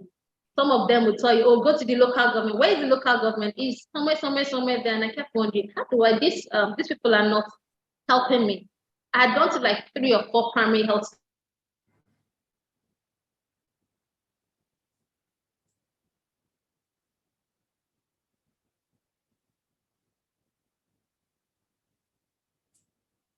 Okay, is it your network or my network? I think my mom is frozen. Is she? It's aside. It's from her side, okay. Let's see how long it takes her to come back. Otherwise, we are going to move go and to look for this local government. You are going to, you know where you're coming from. We will turn back. And so that day, okay, you're back we now. started the journey.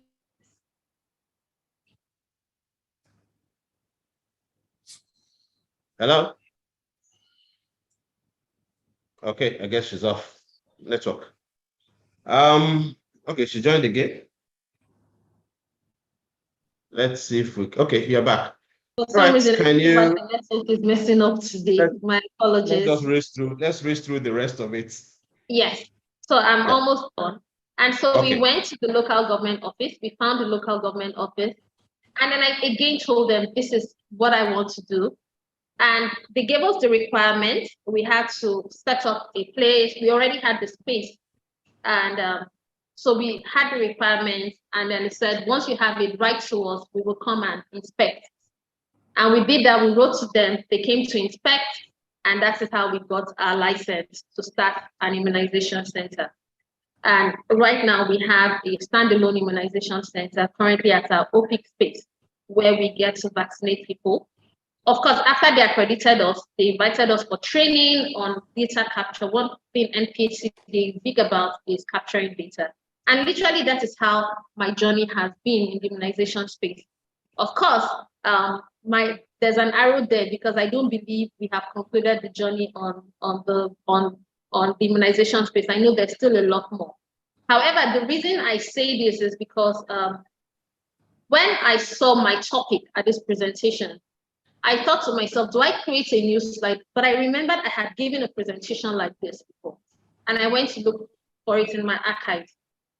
And one of the things we've noticed is people have been trained, and yet nobody's starting, or very few people have started. And when you ask, why haven't you started? What's the problem? You literally see that they come up with a lot of reasons why they haven't started, but nothing concrete.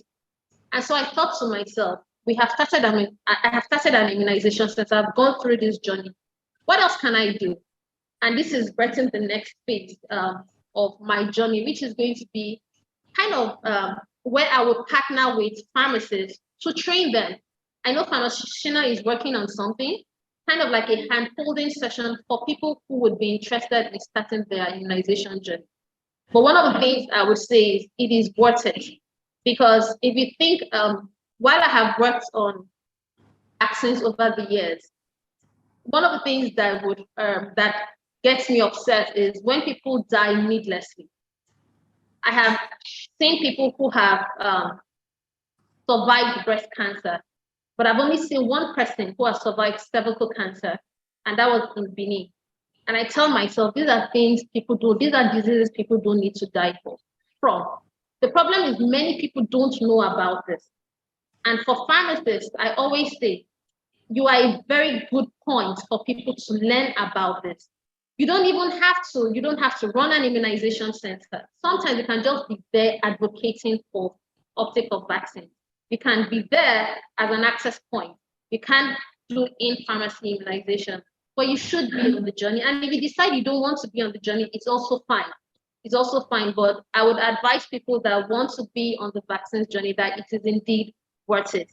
And of course, once Shina is ready, it's something we would be doing. And maybe that would be my the last point on my vaccination journey, where we will handhold people to build multiples of my journey, multiples of what I've done in the vaccine space. And let's have this all over the country. So again, I would conclude by saying this.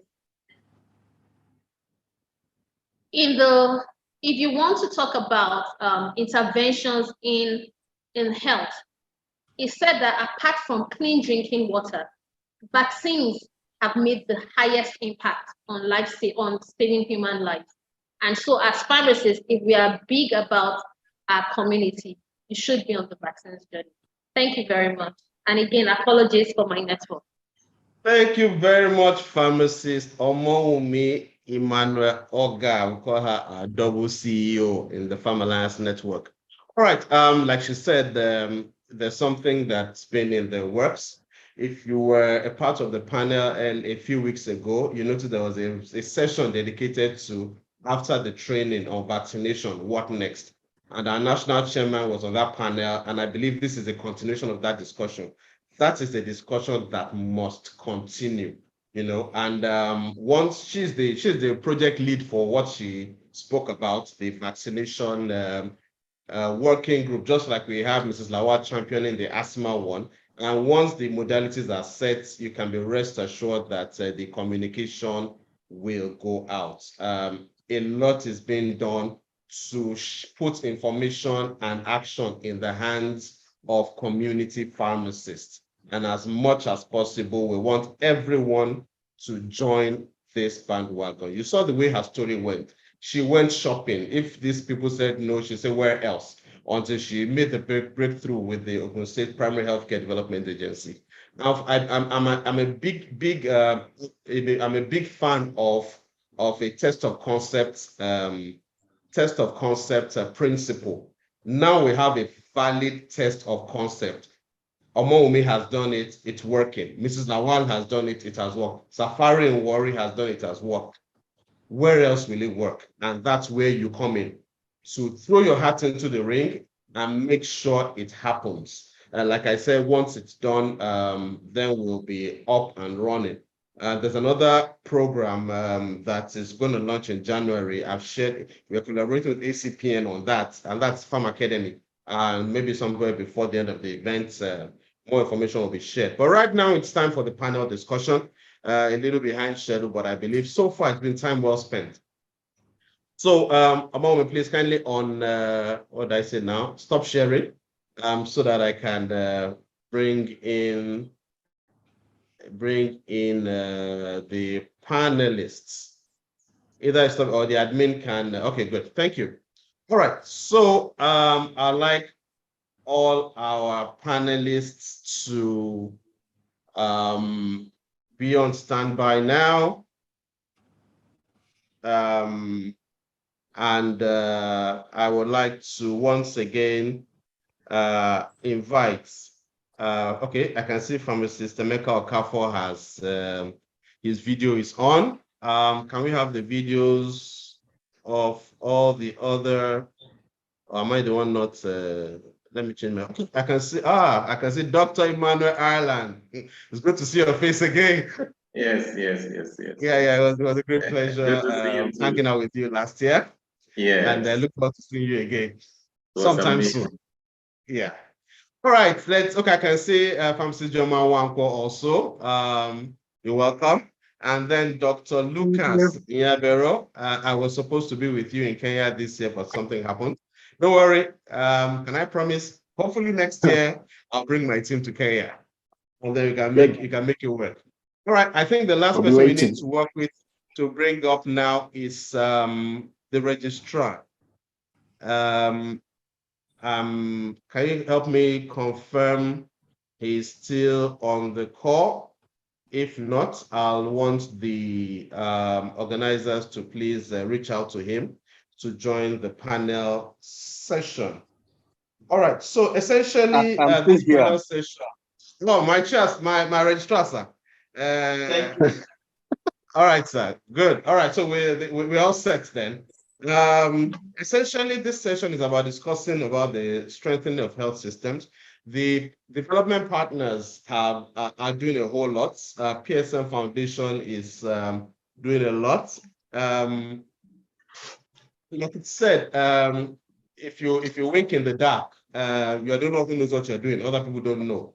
And so we've been sharing a lot about what's happening in our space. I'm nearly sure the Ghanaian and the Kenyan guys are taking notes, but we also want to take notes from what's happening in your space too, so that we can share best practices and raise Africa, the profile of Africa.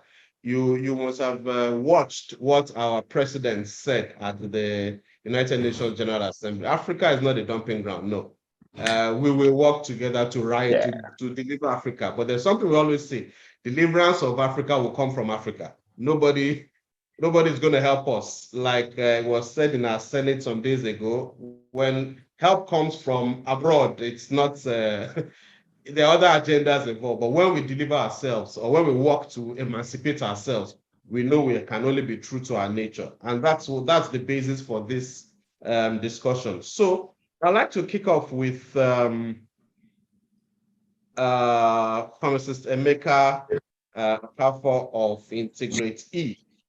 And essentially, what we'll be asking is to have you speak on the strategic ways you've been working with the pharmacist ecosystem in Nigeria to strengthen the health systems, and probably your key achievements. Pharmacist Ijoma Wanko will also be speaking to this, but we'll go first with Pharmacist Emeka Kafo. Over to you, sir.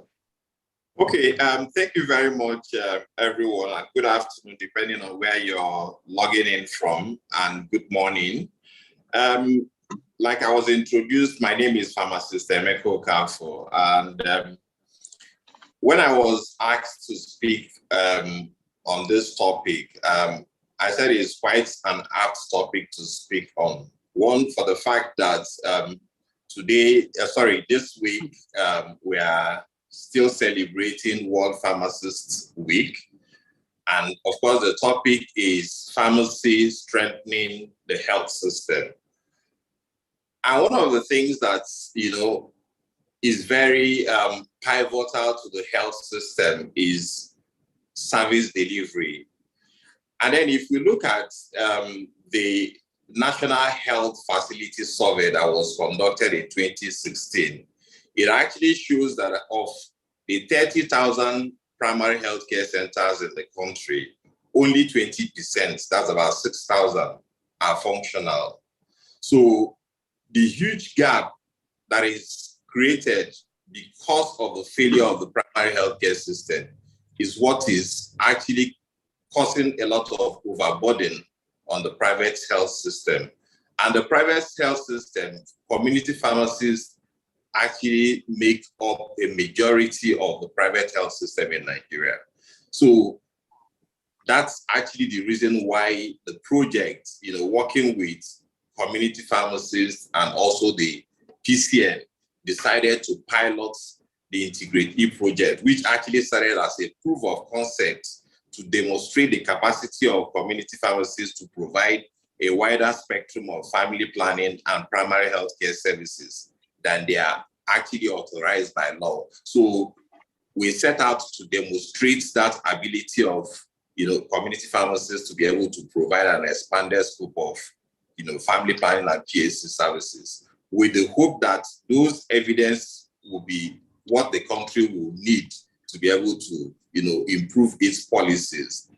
And then, interestingly, the pilot was actually, focused on 2 states initially, Lagos and Kaduna State. So over a period of 3 years, specifically from 2018 to 2021, we were able to actually demonstrate through empirical evidence that when you train community pharmacists, provide necessary support, that they have a capacity to provide, qualitative family planning and PAC services comparable to anywhere else in the public system.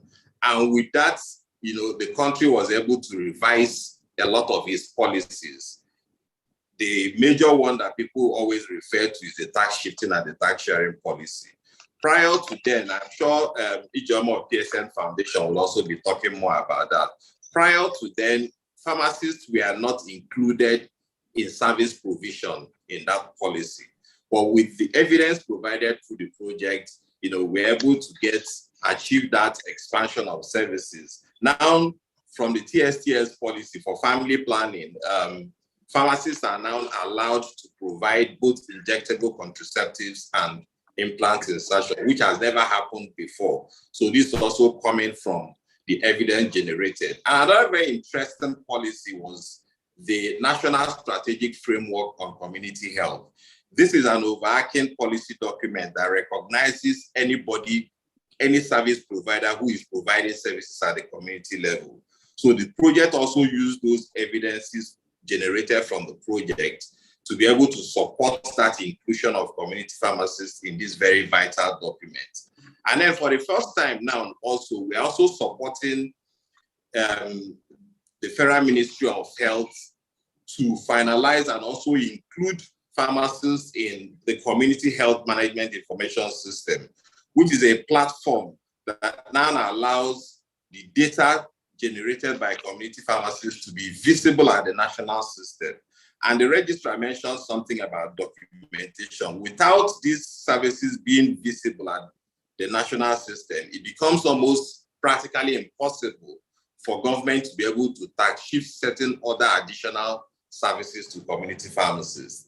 Then specifically, looking at the services that are currently being provided by close to about 783 community pharmacists that have been trained by the project.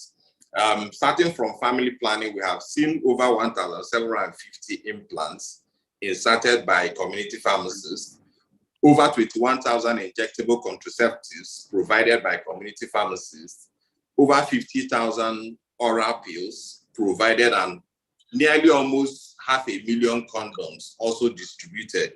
And when you put this thing together in terms of the impact, community pharmacists within a short period of time have been able to provide 5,822 couples years of protection for couples who intend to either space their children or to entirely stop, having more children. And in terms of what it translates to about 1,677 unintended pregnancies that have been averted by the services being provided by the community pharmacists. And then when you look at the modicum of care of PAC services, pharmacists are also doing excellently. We are looking at, on the 5 children that are seen by community pharmacists, nearly about 10,000, children have been seen. Just about half that number were tested with MRDT before treating them with ACT. So you see that, pharmacists are playing more significant role, in service delivery, and these things are becoming very visible, even at the national system. The only challenge we have is that this data is just a fraction of pharmacists who were trained reporting this data, less than about 30%. So you can imagine if we have all the pharmacists who have been trained over about 783 of them providing, documentation and reporting their data. I can tell you that we'll have almost like 4 times this data that we are reporting to show you how really important, the pharmacists are at this time to strengthen, the quality of, the health system, especially looking at service delivery. And then, of course, I will not leave without mentioning that the project is actually looking forward to, taking a step, recognizing that truly the out-of-pocket expenditure will be here just for a while. A lot of discussion are, in top gear to make sure that the health insurance becomes, quite widespread in the country. There's a revision of the national policies on national health insurance. So what the project is also doing is to support, that process to be able to begin to make provisions for pharmacists to earn fee for service and not just only capitation, and that will be a very significant shift, because what we'll see is if we're able to succeed in doing that, that means as pharmacists are providing services for, a certain modicum of care as recognized by government, they will be getting paid for those services. So those are some of the key things that the project is looking at and doing going forward. Over. All right, sir. Thank you very much for those very clear thoughts you have shared. What sticks out like a sore finger is the data you have shared, which is always what brings any activity to life. The data shows that impact is being given, but like you rightly said, this is just less than a third of the number that you have worked with. If only every other person were throwing their number into that set, we will be speaking of much higher numbers. And this is a call to pharmacists. I'm sure if pharmacist Ramadation were to speak from his current position and his past position, data is power, data is king. If you keep working and you are not pushing the data out, then it might as well be concluded that you're not working. All right, let me jump on to pharmacist Ijoma of the PSN Foundation. Kindly share with us your journey. So we'll come back to both of you for you to tell us what the future holds, what you're planning for the future, and what we need to be doing together. So pharmacist Ijoma, one for PSN Foundation, are you still here? Yes, I am. I guess you can hear me. I can see you now. Okay. Yes. Okay. Good afternoon, everyone. Thank you for having me on this call, and I'll be aligning with existing protocols. And it's very interesting being on this call and sharing the journey of the PSN Foundation with key stakeholders, the ACPN. For us, at the heart of what we do at the PSN Foundation, which is also an organ of the PSN, is actually, in layman terms, looking out for the welfare of the pharmacists and even the pharmaceutical space, activities that go on within the pharmaceutical space. And we've been very fortunate, I would want to use that word, as pharmacists, to be in this space and have built this journey so far, which started sometime in 2014 to 2015. And most of the other professionals, look up to us and wonder how we've been able to do this. And right about now, we've worked from when we started on the PACFA and then the PACFA at Scale project, that's the Partnership for Advocacy in Child and Family Health, and then was scaled up to PACFA at Scale because we did very well. The PSN was outstanding, and up till now with the Integrate E project and even for the e-pharmacy for FP projects, the e-pharmacy for family planning project. So it's been a journey, and going through this journey, we have always carried the ACPN on our backs and the PCN because we believe that for these services and the change that we want to see, that it is essential that the arrowheads, that's the ACPN, understands what is happening and begins to lend itself to these changes. For us, essentially, we were able to identify bottlenecks and were able to work around those bottlenecks. For example, pharmacists were not allowed to provide family planning services, especially around the injectables and the implants. And what we did was to secure waivers from the Ministry of Health, from PCN, and from the state ministries of health, Lagos and Kaduna, just like Pharmacist Emeka also highlighted at that time, were able to get these waivers to allow for the project to be able to provide some form of background to the concept that was being worked upon. And then we did that in the 9 additional states that the second phase of the project is working on. Another thing that we did was also to look at the task shifting, task sharing policy. And that journey started way back in 2018 when the private sector was not carried along in the policy. And we advocated for the community pharmacists and the PPMVs, of course, to be included in that document. So as we speak, we have the community pharmacists. But that document suffered a setback because there was no evidence. The evidence was not sufficient enough to have some of the roles that, or tasks or functions that the community pharmacists could actually carry on at that time. And last year, when it was due for another review, the PSN Foundation spearheaded that advocacy and was able to get more tasks and functions for the community pharmacists, especially as regards family planning, and then other areas around malaria, HIV, and TB into the documents. So as we speak, pharmacists, just like Emeka said, pharmacists are allowed to perform implants, provide injectables within their premises. And so the other processes are also going on, just like the PCN is also, testing several interventions, and we're also supporting that process.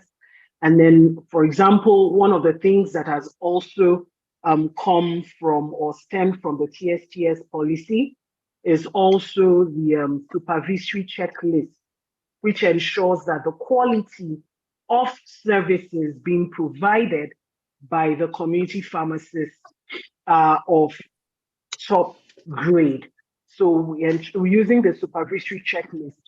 The team from the ministry, from the federal ministry, from the state ministry, the DPS, everyone is carried along and is able to actually assess the quality of services being provided by the community pharmacists.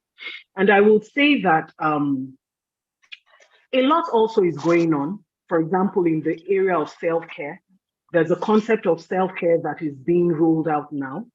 And essentially what we've also tried to do in the foundation is to ensure that whatever policies that are being rolled out by the government, that we also provide some insights into the private sector. So that's the community pharmacies. So with the community pharmacies embedded in most of these policies, it becomes easier or less challenging for these services, for the pharmacists to be able to provide these services. So what we also try to do is to build bridges between several stakeholders in the room and ensure that they understand what the community pharmacies do so that these pharmacists can provide seamless service. But for us, what we also see and the feedback we almost always get when we interact with stakeholders from different areas, government or partners or donors, is that the pharmacists do not document.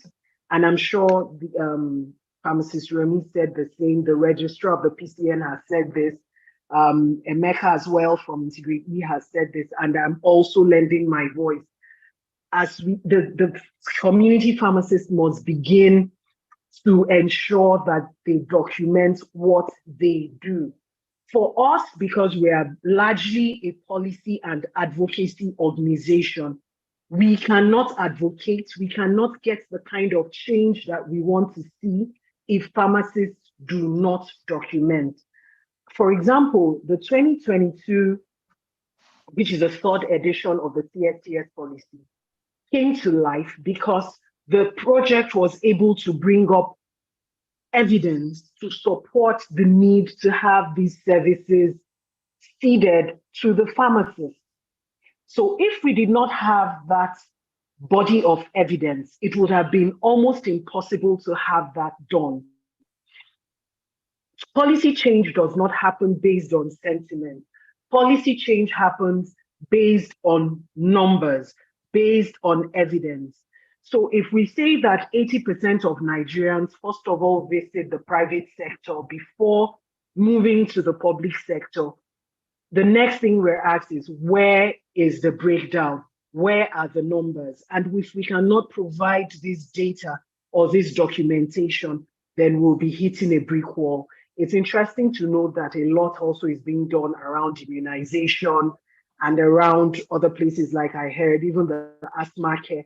But it's important that as pharmacists, as we do this, or as we begin to roll out these services, and in thinking like primary healthcare centers, we document what we do, so that when that singular question is asked, can we see the numbers?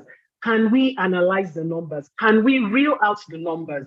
We'll be able to say, out of 7,000 community pharmacists, 5,000 are able to do so and so, or have been able to provide so and so service at this level. That is one singular ingredient that we need to be able to continue to change the narrative. I'll stop here for now, and probably by the time we start to realize what the future looks like, other components will come in as well. Thank you. Over. Right. Thank you very much, Pharmacist Ijoma. Now let's go diaspora. Let's take a flight. I guess the closest one to me or to us in Nigeria will be our brothers from Ghana. So Charlie, Ghana. Dr. Emmanuel Ireland, are you there? Can we see your face once again? And admin, please kindly unmute him.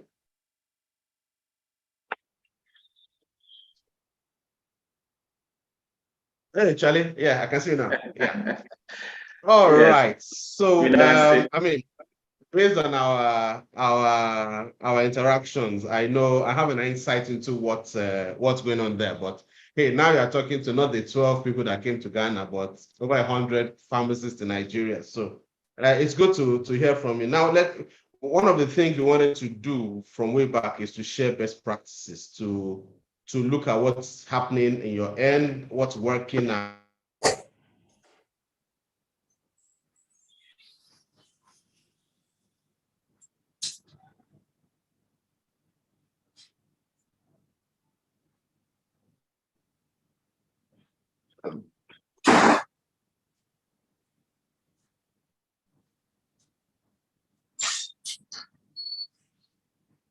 Oh, so sorry. If you can hear me, we are unable to hear you now.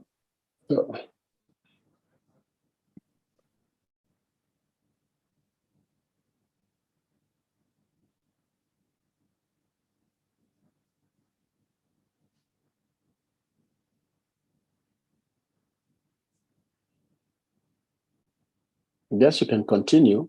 Okay. Thank you very much. I hope you can hear me. Can I get a feedback if you're able to hear me? All yes, right. Thank you. Thank you. Thank you very much. So sorry. Our moderator has just dropped off. Like you said, my name is Dr. Emmanuel Ireland, pharmacist, of course, and I am the national chair for the Community Practice Pharmacists Association in Ghana.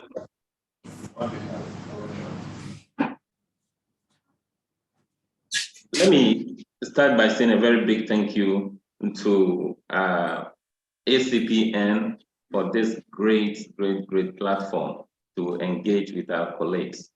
And then again, our national chairman, Pharmacist Adewale Oladigbolu. In fact, I'm sure I needed some eba to be able to, pronounce this name very well. Thank you very much, Mr. Chairman.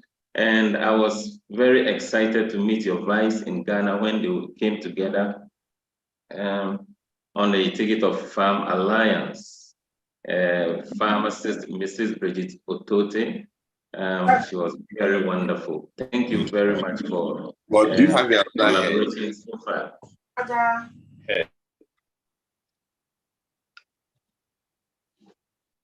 Okay. And then again, together with pharmacist Wale, our national chairman, we are just talking about what we can do on the African continent to come together as community pharmacists. So we also have Dr. Lucas Nyabero from Kenya on board, and we've been having discussion. Good to see you, Dr. Nyabero. Thank you so much. And let me stand on the existing protocol to say that, in fact, I heard our registrar from the Pharmacy Council of Nigeria. He was spot on. Pharmacist Babashewu, you were spot on. And then pharmacist Remy Adeson, you were also amazing. And so just to share a few perspectives from Ghana. To begin with, the Community Practice Pharmacists Association of Ghana is the largest practice group of the Pharmaceutical Society of Ghana, with membership of over 4,000. And the society has a 10-year strategic plan. So we make sure that whatever programs and activities we embark on align with the strategic plan of the Pharmaceutical Society. And so among that, we have a plan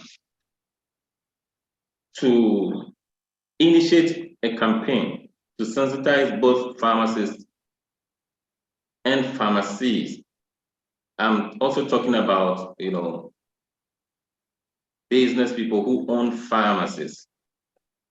Okay, so to sensitize them on the need for the pharmacist to be in the pharmacy once the pharmacy is open. We also had in that strategic plan to set up a recognition or award program to deserving pharmacists and pharmacies, which of course we held one recently. And then recognizing online pharmacies and e-prescriptions by identifying and collaborating with companies in the area of e-health, e-prescribing, and online pharmacy. Now, to the question of what have we done so far, I'm proud to say that over 600 pharmacists have been trained, during COVID, as certified pharmacists or certified COVID-19 educators who are pharmacists. And, they have been they are in the communities. Of course, every pharmacy is in a community. When it comes to education, the young children, the young, population and all that. Sensitizing them, educating them with our knowledge is key. And so pharmacists have been trained in that regard to also enhance with the vaccine intake at the time. Following that, with the help of the Pharmaceutical Society of Ghana, we have been able to get the Ministry of Health to develop policy for pharmacists to be trained as vaccinators. And that policy, as I speak to you, has been finished, is been launched, and pharmacists have been trained. I speak to over 600 pharmacists also have been trained as vaccinators. They've also been trained as first aid and the services provided, including CPR service. Okay. Now, beyond that, also on the back of COVID, pharmacists have also been trained to provide testing for COVID-19 with RDTs. So again, since we are in the community, we need to pick up some of these conditions for management. And going forward with the protocol to treat, pharmacists are also going to be trained on the protocol for treatment. And aside that, also with the help of the society, the Community Practice Pharmacists Association has launched and implementing clinical professional services for fee. And these services, I must say, that is in two parts. The first part is services that we can provide without further certification and training. And then the other one is the advanced services that we can provide with certification or further training. So, for instance, we have medication therapy, medication and medicine devices dispensing service, minor ailment service, medication therapy management, compounding service, medication reconciliation, smoke cessation service, weight management service, disease state management, therapeutic adherence service, and then pharmacovigilance services. Other ones that will be providing, what I've mentioned, we are providing those for fee. Others that we are providing without fee are health information, health education, health promotion, disease prevention, and then pharmacovigilance services. Now, we are also ensuring that diagnostics and monitoring equipment that should be available for these services to be provided are stethoscope, manometer, clinical thermometer, pulse oximeter, tongue depressors, medical pen light, peak flow meters for monitoring, and then RDTs, as well as we have investigation forms available. And then again, we have forms available for referrals to health centers around us. What else, again, what else have we done? We have launched the I Am Your Pharmacist campaign, which is also part of our strategic plan. One, to sensitize the public that anytime they get into the pharmacy, they should ask of the pharmacist. We will also ensure that the pharmacist is available to provide these services. And we are also training and sensitizing our own, the pharmacist, the professional, who must be present to provide those services. And this is ongoing.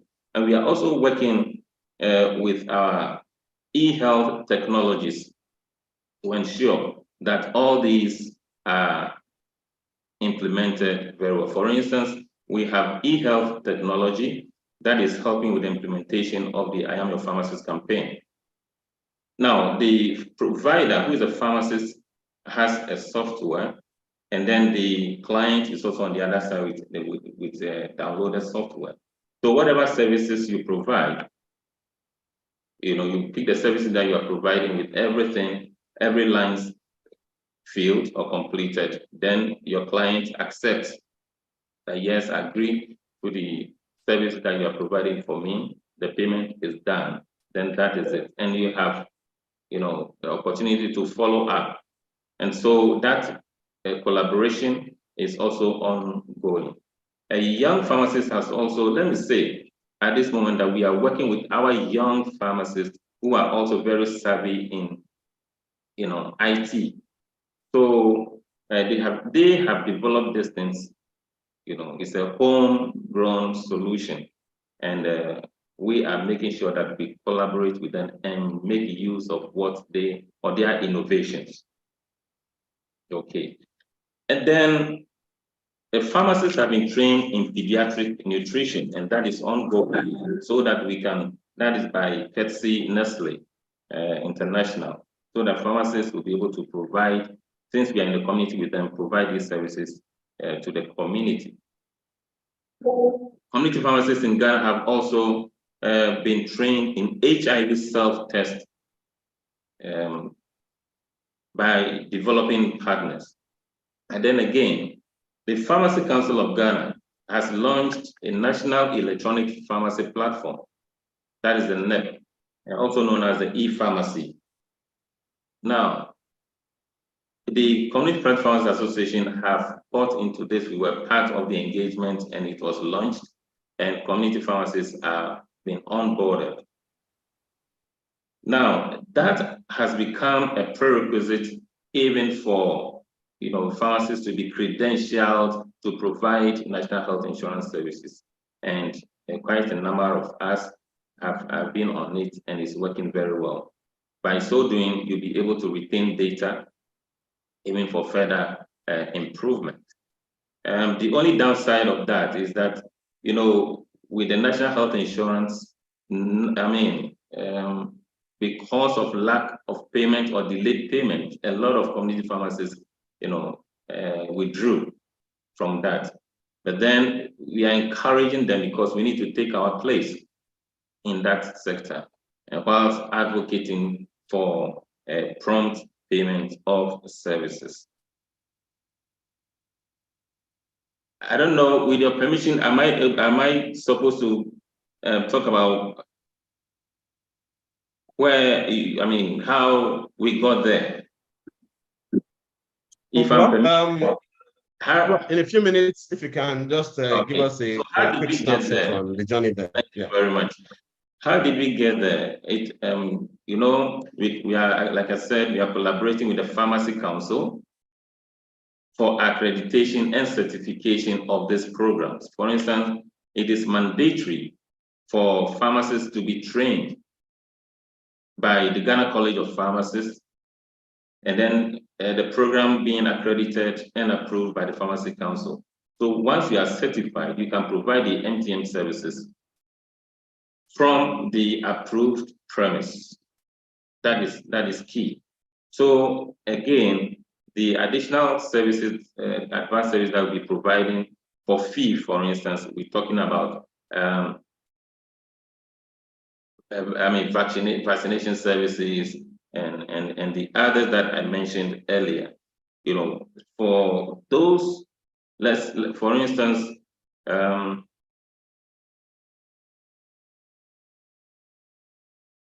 the advanced services that we providing, you need to be certified. You need to take the training to be able to provide all that. So with the engagement with the Pharmacy Council and the Ghana College of Pharmacists, that is how we've been able to get there. And then again, I mentioned that we presented a paper to the Ministry of Health to develop policy guidelines for pharmacists in vaccination and preventable, immunization. And so that has been done and it's been launched. So that is how come we were able to get there. And then again, the FDA has trained community pharmacists and certified our premises as patient safety centers. And so again, we want to ensure that the services we provide, have that component of it. And then again, let me say that we have also developed guidelines. That's what if you can see, okay, for all community pharmacists, just that we want to standardize our practice. It's guideline for community pharmacy practice in Ghana, and this is Pharmacy Council approved. I want to say that again, the Pharmacy Council has had a collaboration or an MOU with EFRA, that is the Health Facilities Regulatory Authority in Ghana. So whatever is approved by the Pharmacy Council is automatically approved by the HEFRA. So that collaboration is also there to ensure that our facilities provide, the best. And so with the next steps, what we are doing for more engagement with the Ghana College to train pharmacists in the MTN, to provide MTN services, and then NCD services pertaining to NCDs, and also to sensitize the public. One conversation that has come up recently is about separation of services. How do we get prescription coming into the community? Because we have seen health facilities, having pharmacies that stocks almost everything. And so the Pharmaceutical Society has put in together a committee, especially between the Ghana Hospital Pharmacists Association and CPPA, to be able to fashion out and come up with strategies that we can preserve the community so that it can be resilient. So finally, what we are doing is how do we capture data on all these? We are collaborating also with the Ghana Health Service to be captured on the DIM, that's the District Health Information Management Services. Once that is done, community pharmacists will be onboarded and straight away data will be available. But currently what we are doing on the ground at the district level is that we provide information on family planning services to the district directly. And so going forward, that is what will be happening. And working with e-health technologies that we have developed by our own, all those data will be captured. And then again, when it comes to tax shifting and tax sharing, with the collaboration with the Ghana Health Service, pharmacists will be trained on providing medication abortion services in addition to what we are doing already. And so basically, this is what Ghana has been doing to ensure that systems are strengthened and that community pharmacists are doing more. Let me say in finally that again, pharmacists just recently, pharmacists in mental health have been launched and inaugurated, and we have pharmacists, operating in that area. Effectively for now. Thank you very much, and back to you, Shine. In your absence, I'm saying that we met in Ghana, and it was fantastic. Yeah. I'm looking forward to that meeting again. No, Wahala. We'll be back to Ghana very soon. Don't worry. Great. We must continue what we started. All right. Yes. Thank you very much, Dr. Ireland. It's always, it just brings back sweet memories of our engagements last year in Accra. All right.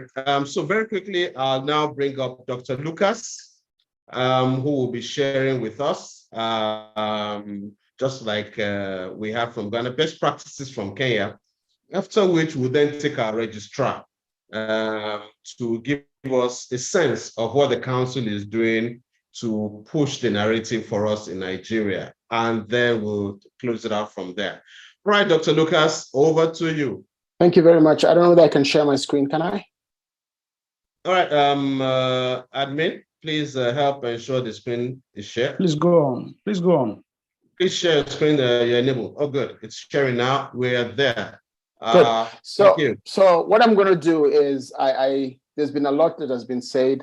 I'm going to talk about what Kenya does. I just wanted to make sure I had some slides to show.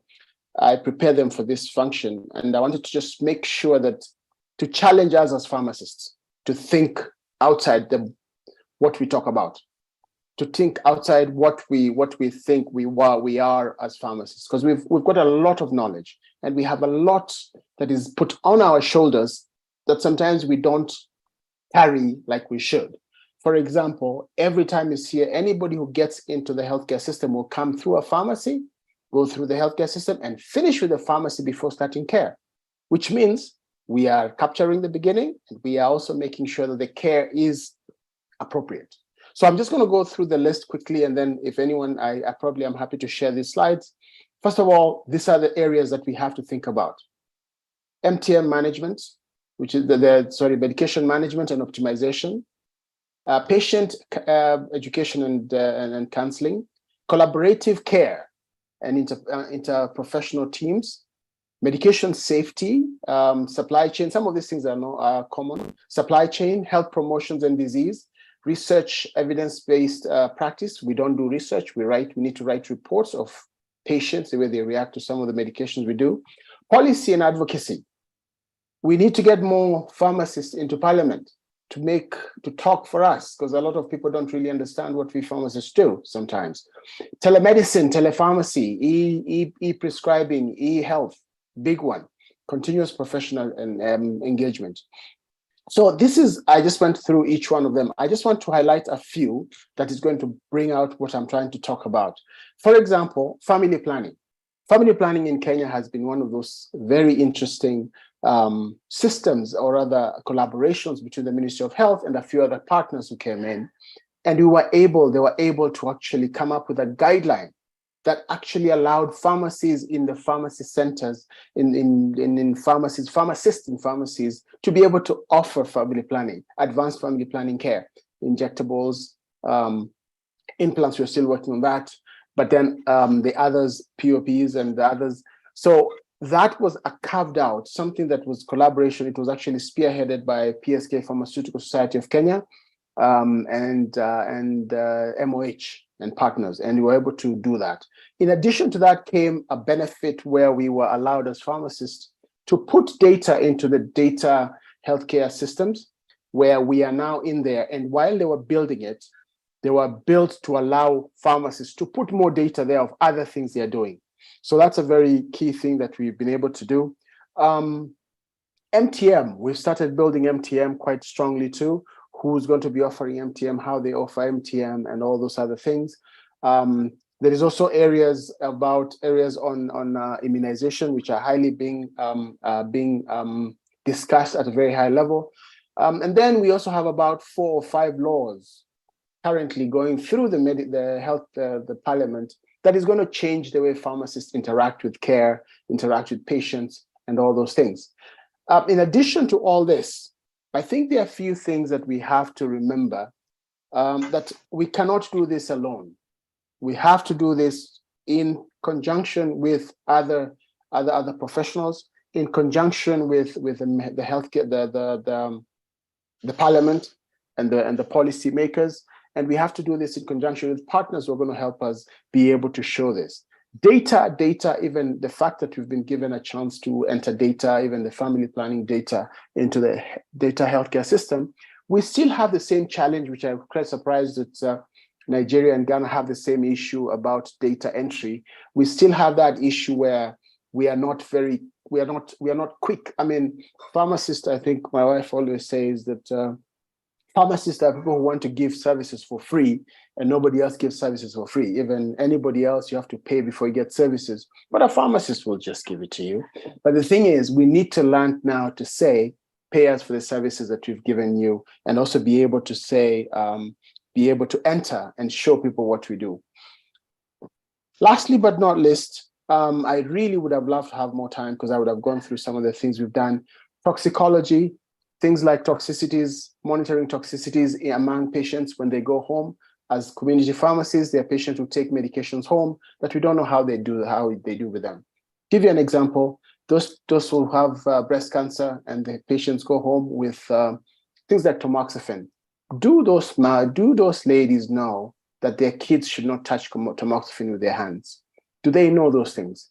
Do they know that when patients are on chemotherapy, all their waste is actually toxic or hazardous? Do they understand these things? Do we report these things? Do we monitor toxicities? Do we monitor waste management? And this is one of those areas, I don't know about Ghana and Nigeria. These are areas that are open and nobody has actually claimed them. And we as pharmacists are here to claim them. And we can claim them and actually make sure that our patients are safe. The other areas that I would like to talk about is also here is stem cell therapies. They're coming to Africa. I know we've been sending a lot of our people to India, Brazil, the UK, and other places. Why don't we do the stem cells here ourselves? Pharmacogenetics. Why are we still behind on pharmacogenetics? Personalized medicine, microbiome. biosimilars. These are things that we as pharmacists can take up and go with them. So I think in the interest of time, because I can see everybody, the time, I think we had a slow, the time has run. And so I would like to just finish with this last section here. In summary, the US has struggled with this. I think other places have struggled with this. I personally, having worked in several other places, and believe strongly that pharmacists are the integral part of the healthcare system that is missing from a well, efficient running healthcare system. And when pharmacists are fully engaged, like they are in some other jurisdictions, the healthcare costs are lower and everything else is actually, the system works a little better. Lastly, the US has studies they do every year on medication errors. And they say the economic loss for medication errors in the US is between $20 and $40 billion. Now, if you extrapolate that, since we don't have that data in Kenya, it means that Kenya, we are losing about $7 billion to medication errors. These are things, the medication errors and things that happen after you get the wrong medication. The total cost of healthcare provision in Kenya is about $6 to $7 billion. So that means if we manage, as pharmacists, manage our medications, we will provide healthcare for free without changing any tax information. Is that the same with your country? Is it the same with wherever you are? And if that's the case, that's how important pharmacists are to the healthcare system. And thank you very much for that. I wish I had more time. I had a full deck to show. Thank you. Thank you very much, Dr. Lucas. That was brilliant. The more reason why these meetings we're talking about should happen. And I mean, we'll reach out after this meeting to make the necessary connect.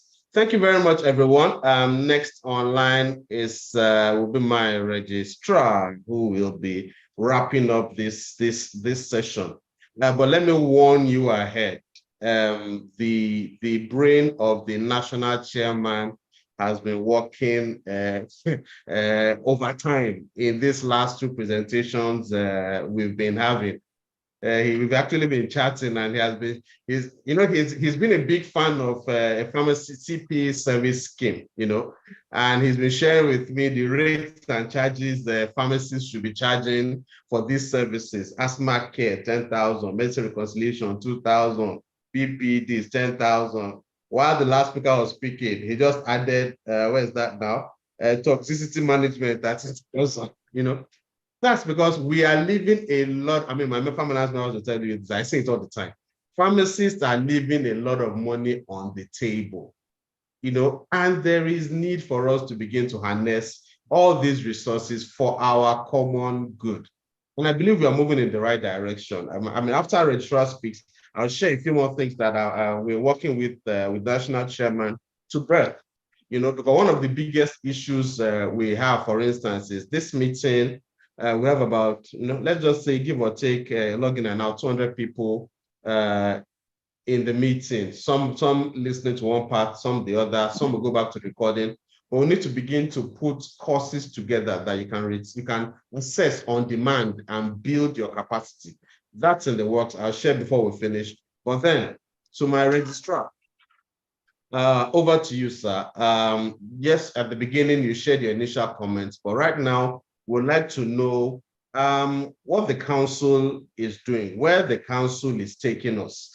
What are we to look at? What are we to prepare for? What activities are you doing, especially in recent times, to enhance community pharmacy services, your sustainability plans for extended services, and the quality of care monitoring?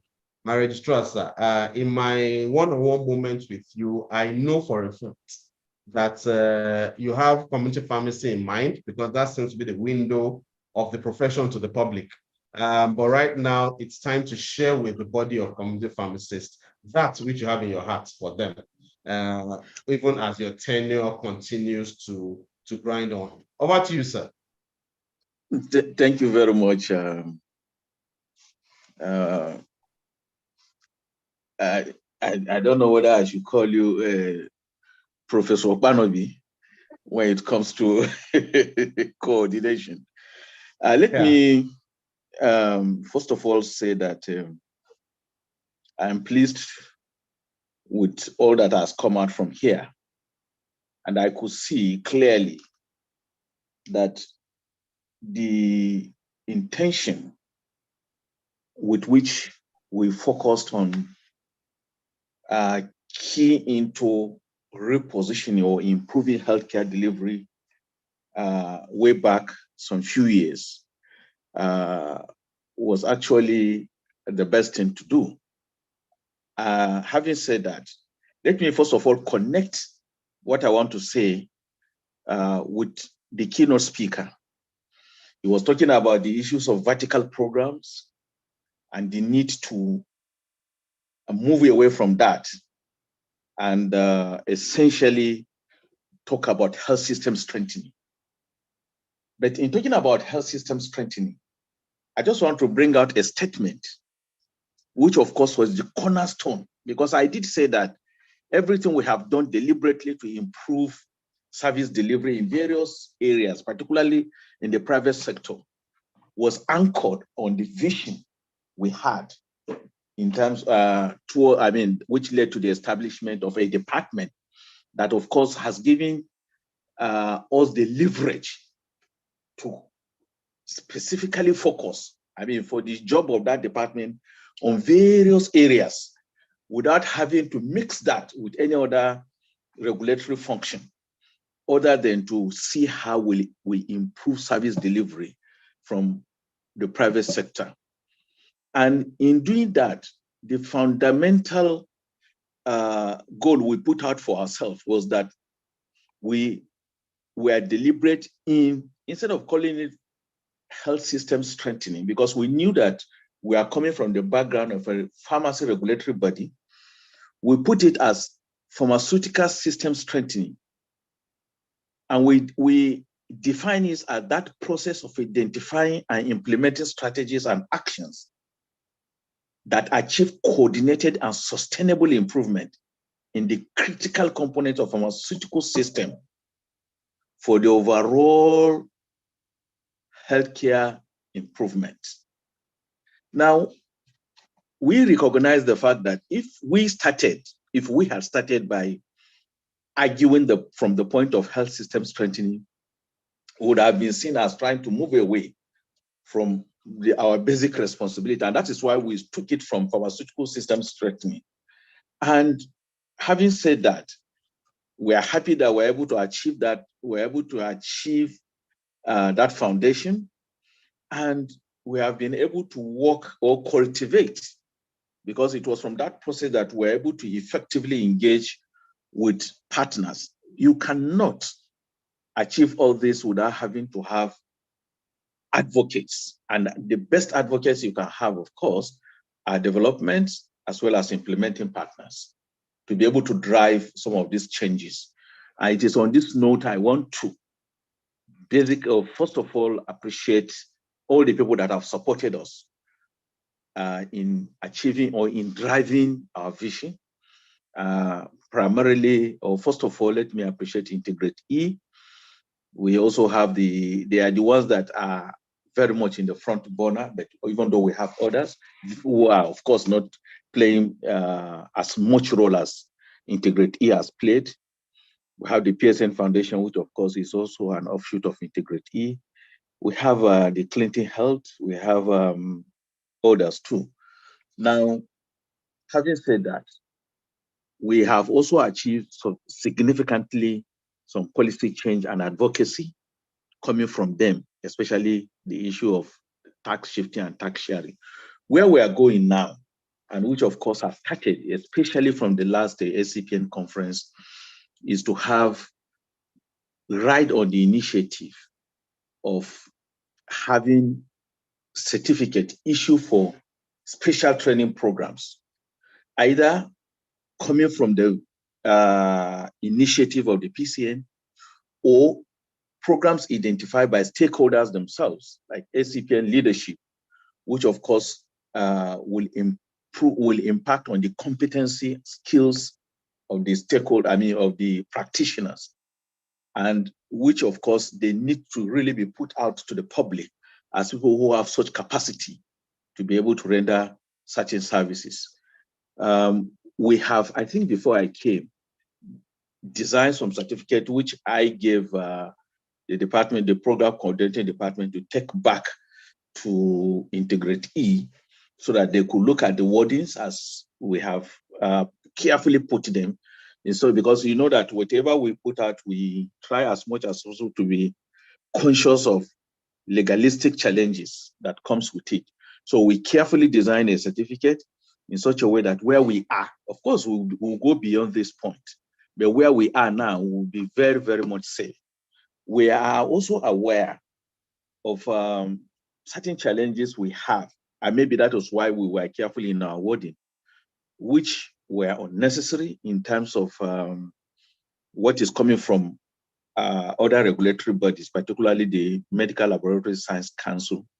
I have reached out to them because it is our job at this point, having gotten the leeway created for us by the partners.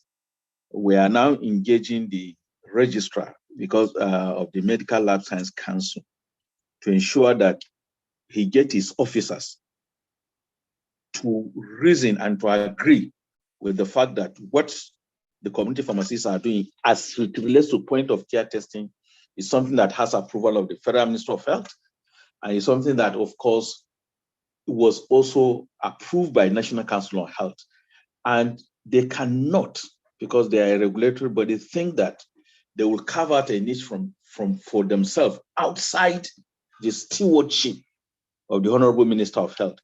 If that fails, the current advocacy we are doing fails, we will not mind to take it further to the Minister of Health, and I think it will be resolved there, because that is where boundaries can be clearly defined, and of course, what we call borderless service delivery components will also be clearly defined.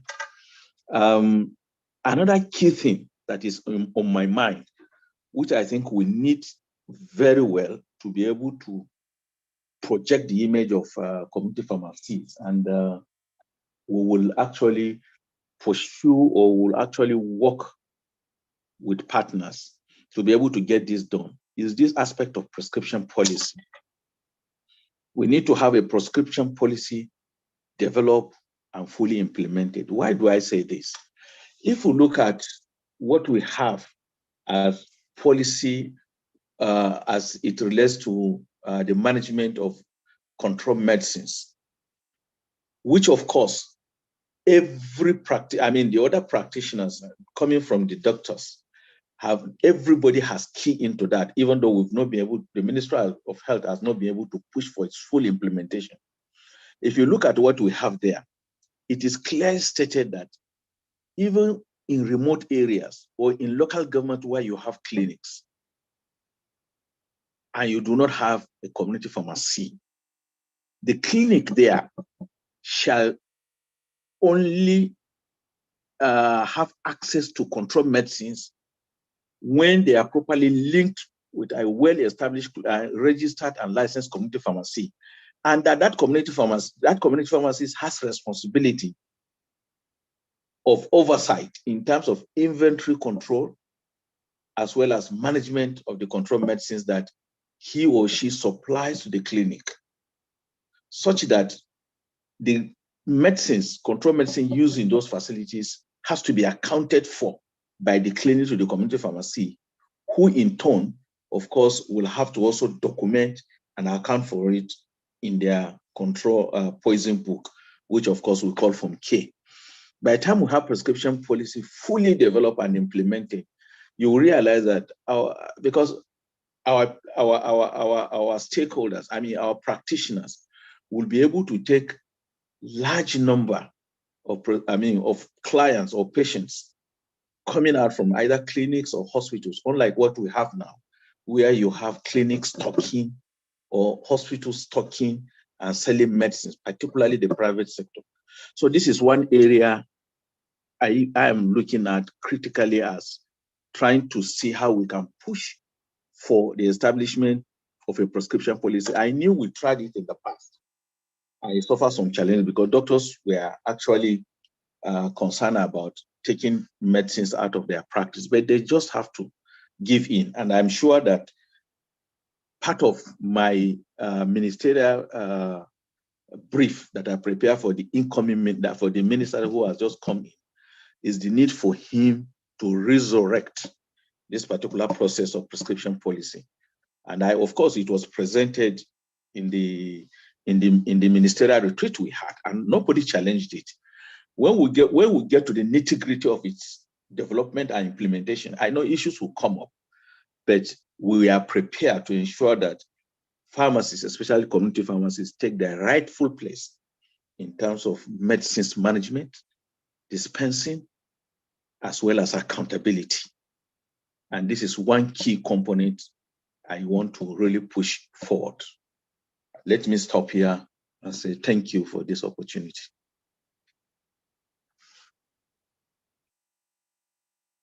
Wow. Over. My registrar. Yes, sir. Please just allow me to do this. This is clearly one of the best days of my life.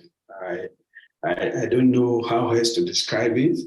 I'm happy that I'm working with a registrar that is knowledgeable, that knows what to do, and that is firmly entrenched in the system. I am so glad with this your submission, and by the grace of God, I know that we achieve all those things that you have set out. I'm also clearly very emotional in saying that pharmacists, Remi Adesheun, represent a generation of pharmacists who has tremendous exposure and is using that exposure to the benefit of the country. I'm very, very grateful for that. Honestly, I'm almost tearing because I never expected that this webinar would get to this extent.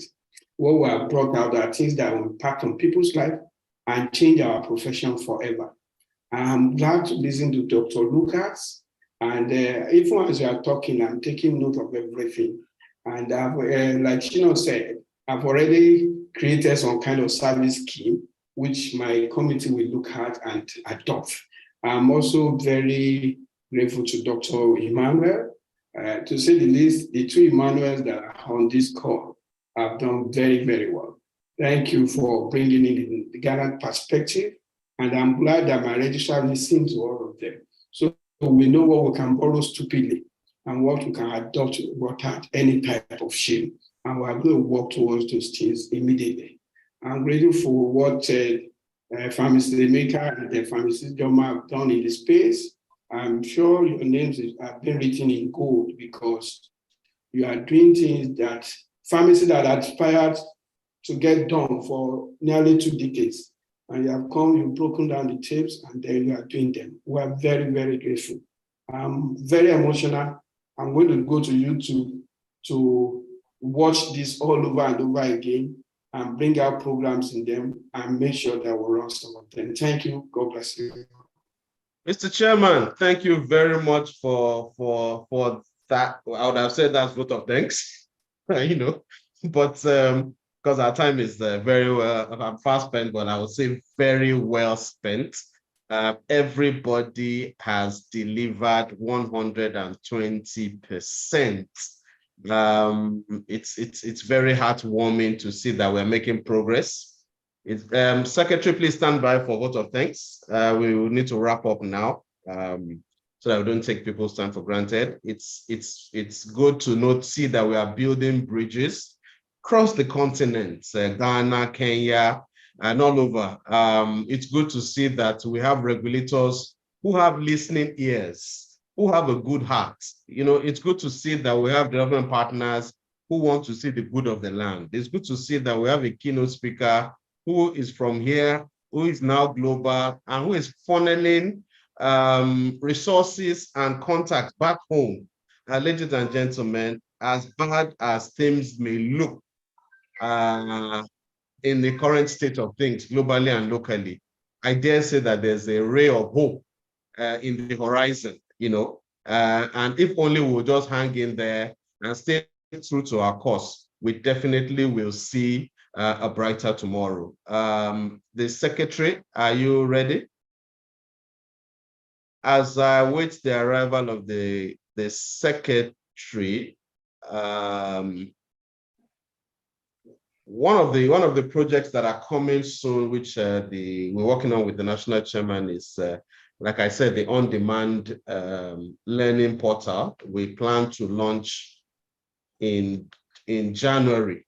We plan to launch in January, whereby pharmacists will have a portal similar to what we have on Coursera, and then you can take courses at your time, at your demand. At your own pace, and learning course. And of course, it's going to run through Ghana, Kenya. Whoever is interested in leveraging that portal will have an opportunity to use that portal. Just hang in there. More information will be shared shortly. Okay, in the absence of the secretary, I will take the chairman's comments. Okay, you're here? Okay, good. Please, over to you, Mark, as you give us the vote of thanks as we round up this meeting. Thank you very much, my mentor, as I always call you. What a day. Thank you very much. I want to appreciate everybody, especially our registrar, all the panelists. Thank you very much. Thank you on behalf of our national chairman and every community pharmacist in Nigeria. I want to say a very big thank you to everybody on this call. And I want to say I appreciate you. Thank you very much for your time, and God bless you.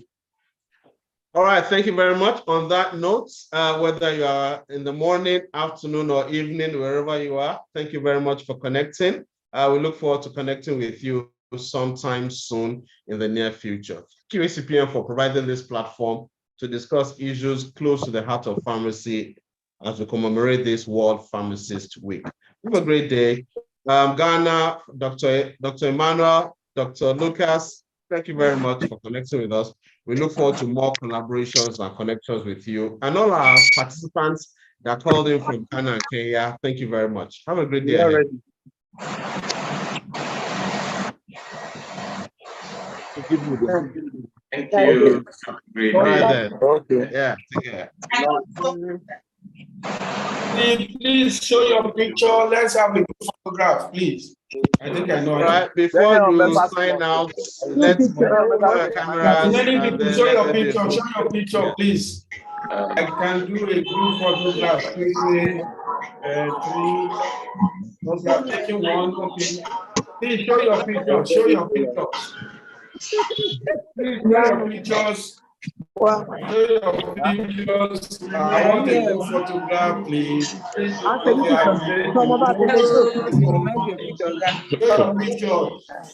taking your own. I don't even have taken notice of mine. I've showed my picture since. Wow, show your pictures. Show your pictures.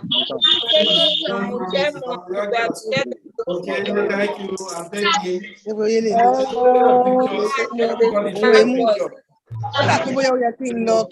Oh wow, fantastic. I've seen you, Mrs. Lawal. Show your pictures. Show your pictures. Show your videos, please. Everybody show your videos.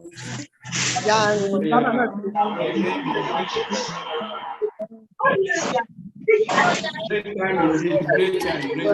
Oh, yeah, boy. Show your pictures, Mrs. Alade. Show your pictures, please. All right, so thank you very much. Thank you. Very inspiring and informative. Thank you, Pharmacist Priscilla Isaac. Thank you.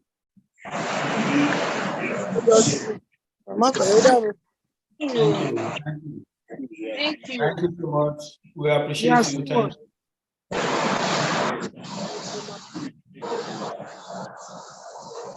you.